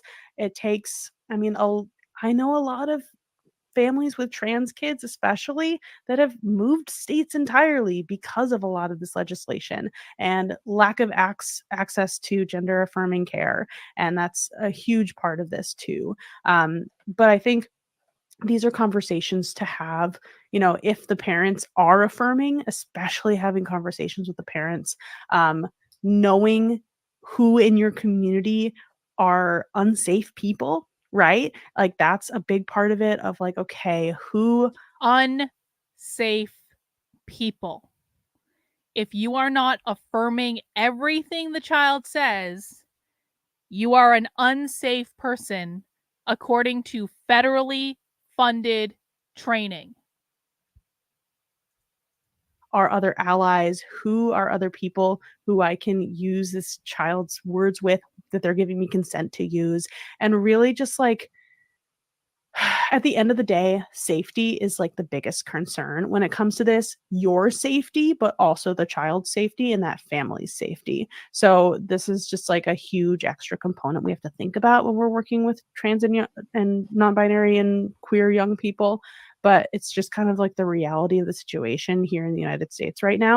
And it's really just like about having those conversations if you're talking to a young person who is going through a transition or is experimenting with their words or is, I don't know, doing anything else, is discovering their queerness in any way. And I would really just take it cautiously. Safety is really the utmost concern here, and making sure that you are safe first and foremost, and that family is safe and that child is safe. And ultimately, at the end of the day, that does kind of usurp, I would say, like being affirming 100%, because what you're actually doing is affirming that child's consent and that child's safety, right? Like I wouldn't consider, a child giving you consent to use their gender assigned aligned pronouns when they want to use like they them pronouns or something. If they present as more femme and they use, sorry, articulating this. A child who uses they them pronouns and identifies as non-binary, but is generally perceived as she, her, as femme, as feminine. They've given you consent. If they've given you consent to use she, her pronouns for them with other people outside of their circles, that is affirming them and affirming the information that they've told you that they want to keep them safe. And that is respecting them and their wishes, because they also want to remain safe and be able to access the things that they can access by moving through the world in the way that they want to. That's like a complicated answer. Was that helpful? Oh my gosh, so Okay. so complicated. I found it So helpful. amazing. Okay, good. These are big So questions. These are big stunning. concepts, So and if there was a great. And there's simple no one answer, answer. yeah, we would have done it. We are so much at time. So Liz, let me just thank you so much. This was brilliant, brilliant, brilliant. So appreciate you. It's amazing to see you. Folks, please fill out the survey. You can find that in the sort of reception area. You fill it out for the full day. And Ashley, I think you wanted to jump in here with some things, so I will invite you into the space. Yes, let's hear from Ashley. Then Awesome. we're gonna Thank do you something else. so much. Thank you, Lindz. Thank you, Tay. And like in the last keynote, we have some visual summary notes that we want to share with you all, Visual and summary to take all notes. of this Isn't that wonderful nice? information in. Isn't Remember, that nice? these notes will be available in the booth. We're also going to share it on our website. Oh We encourage my you to download, print, share, distribute these visuals so that you can always remember the lessons that we learned today and the information that we share with each other today. So I'm going to be quiet for a second so that we can all take in these beautiful, lovely notes. Oh my God. Have you guys ever seen this live note-taking thing that conferences and presentations do? It's actually kind of So cool to see it in person. It's actually amazing, the people who do this. Right? Shout out to Yen. Yen is amazing. To you, Lynn. Hey, thank you, You're Club amazing. Fortune. I really do appreciate it. Aw, thanks for having me. It's been awesome. Yep, queer kid Awesome. girl. Fantastic. Hey, Deb, Again, sorry. these will be available. We encourage you to download and I share. take a screenshot of the. And thank you again, Lindz. So we're not done yet, y'all. There's still more to come. We're going to take a brief 15-minute break, and then we are going to open up our networking lounge that is featuring. Hang on. I need to go back and get the final screen of the notes. Hang on. Break. Hang on. And then we are going to open up our networking lounge. All right, I got it. Okay, that is the end of the presentation, and that is all we're going to watch today. But I want to show you guys something very, very exciting. So, because Bot is the chief investigative officer for the cult, she finds all our stuff for us very quickly sometimes. Bot did us the great service of finding the recordings for this virtual care summit, of which that keynote was a part of it. This is a 3-day summit. Again, federally funded. The National Training and Technical Assistance Center for Child, Youth, and Family Mental Health is funded by the U.S. Department of Health and Human Services. So our taxes pay for all of this. Now, I did a brief, it was a no-cost virtual summit. No cost. Why were they able to do this at no cost? Because we're all paying for it. And it has the schedule here. Now, not all of the sessions look crazy. Let's see. Equity-driven, trauma-informed practices. That doesn't look good. Do they have anything else on the first day? No, it doesn't look like they had anything else on the first day. Let's take a look at the second day. Let's take a look. Not all of these look bad. Culturally responsive and equitable evaluation to build systems of care. That looks crazy. Exploring the impact of social media on youth. That could actually be interesting. Let's see. Some of these are serious. Just like music, how hip-hop can boost social emotional learning. Okay. All right. Let's see. The Tale of Two Systems. Where are the black and brown youth, and why? It just says why are, and why are they there? Okay. That could be fine, or it could be crazy. Let's see. Roots, equity, and liberation. That's going to be socialist. We know it's going to be socialist because it has the word liberation in the title, and liberation means to liberate yourself from the oppressive force of capitalism. Youth power and policymaking, the youth mental health crisis and Gen Z's role tackling it. I don't know for sure that that's going to be socialist, but I bet that's going to be socialist. This is the keynote that we just watched. So we've got that one. And then there is a third day to this. And again, not all of these look crazy, but some of them do, and it might be something we want to look into. Let's see. Mental health, social, emotional, behavioral, mental health needs in school. That's probably going to be socialist. Restorative justice and restorative practices. Anytime you see the term restorative justice basically means struggle session. It's a nicer struggle session, but it's still a struggle session. Let's see. So not everything's crazy, but there's enough crazy that we might want to look into some of it. I just found out Aaron will be on Alex Stein next week to discuss the Nick and Abe. Oh, Alex Stein is really taking an interest in this Nick Rekieta stuff, huh? Aaron apparently will also be on the Keynote Casino, and also someone else. Oh, Medicare was going to be on the Keynote Casino, so I guess we'll look into that. Thank you, Naruto. So I mean, there's some additional presentations here that are worth looking into, but I do think that we did just watch probably the craziest presentation, and you know what? It's all federally funded. So I don't care if there's one crazy presentation or several crazy presentations. It's all federally funded, and I don't want to be paying for that. And I don't think you want to be paying for that either. All right, guys, that is all I have for today. Now, as a reminder, I will be streaming tomorrow at 6 p.m. for Socialism Saturday. Socialism Saturday is my flagship show where we watch real radical revolutionary socialists, and we talk about it. If you think today was the most socialist thing in the world, no. No, it wasn't. Nope. Come back tomorrow. I'll show you more socialism then. Thank you, Maria C., for the beer money. I do appreciate that. In the meantime, guys, please make sure you head over to my Substack, which is Carlyn, KARLYN.substack.com. If you want to support the work I'm doing, sign up for $8 a month, $80 a year. You do get access to a variety of perks, like private, unrecorded Zoom calls with me and my community 2 times a week, like the supporter Discord, like the Inner Circle podcast, which is only for supporters, like the 10% off discount in the Unwoke art store. But I'm actually doing an even better discount now in the Unwoke art store just for about another week, because I'm going to be cleaning out some of the merch in my store because there's just way too much merch in my store and I want to just like tighten up the collection a little bit.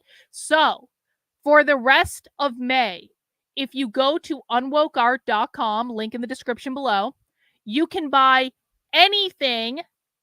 And as long as your order is over $100 or more, you are going to get 25% off everything in the store.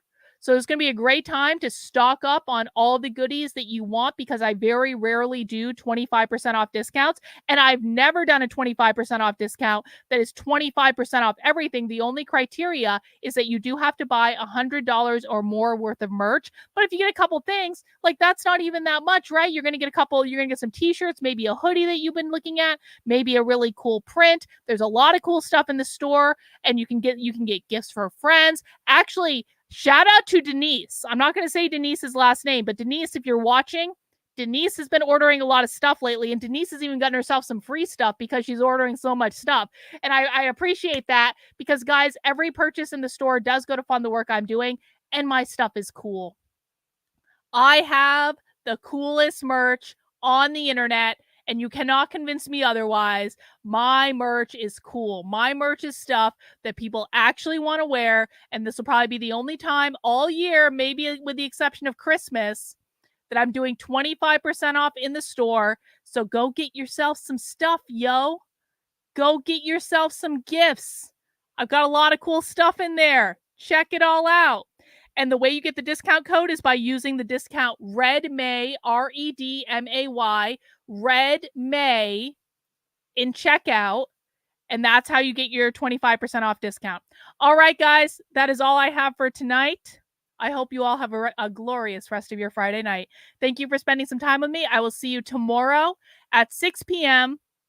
I don't think I'm going to do a late night stream tonight, but you never know. But I'll definitely see you tomorrow at 6 p.m. All right, guys, take care. Have a good one. Bye.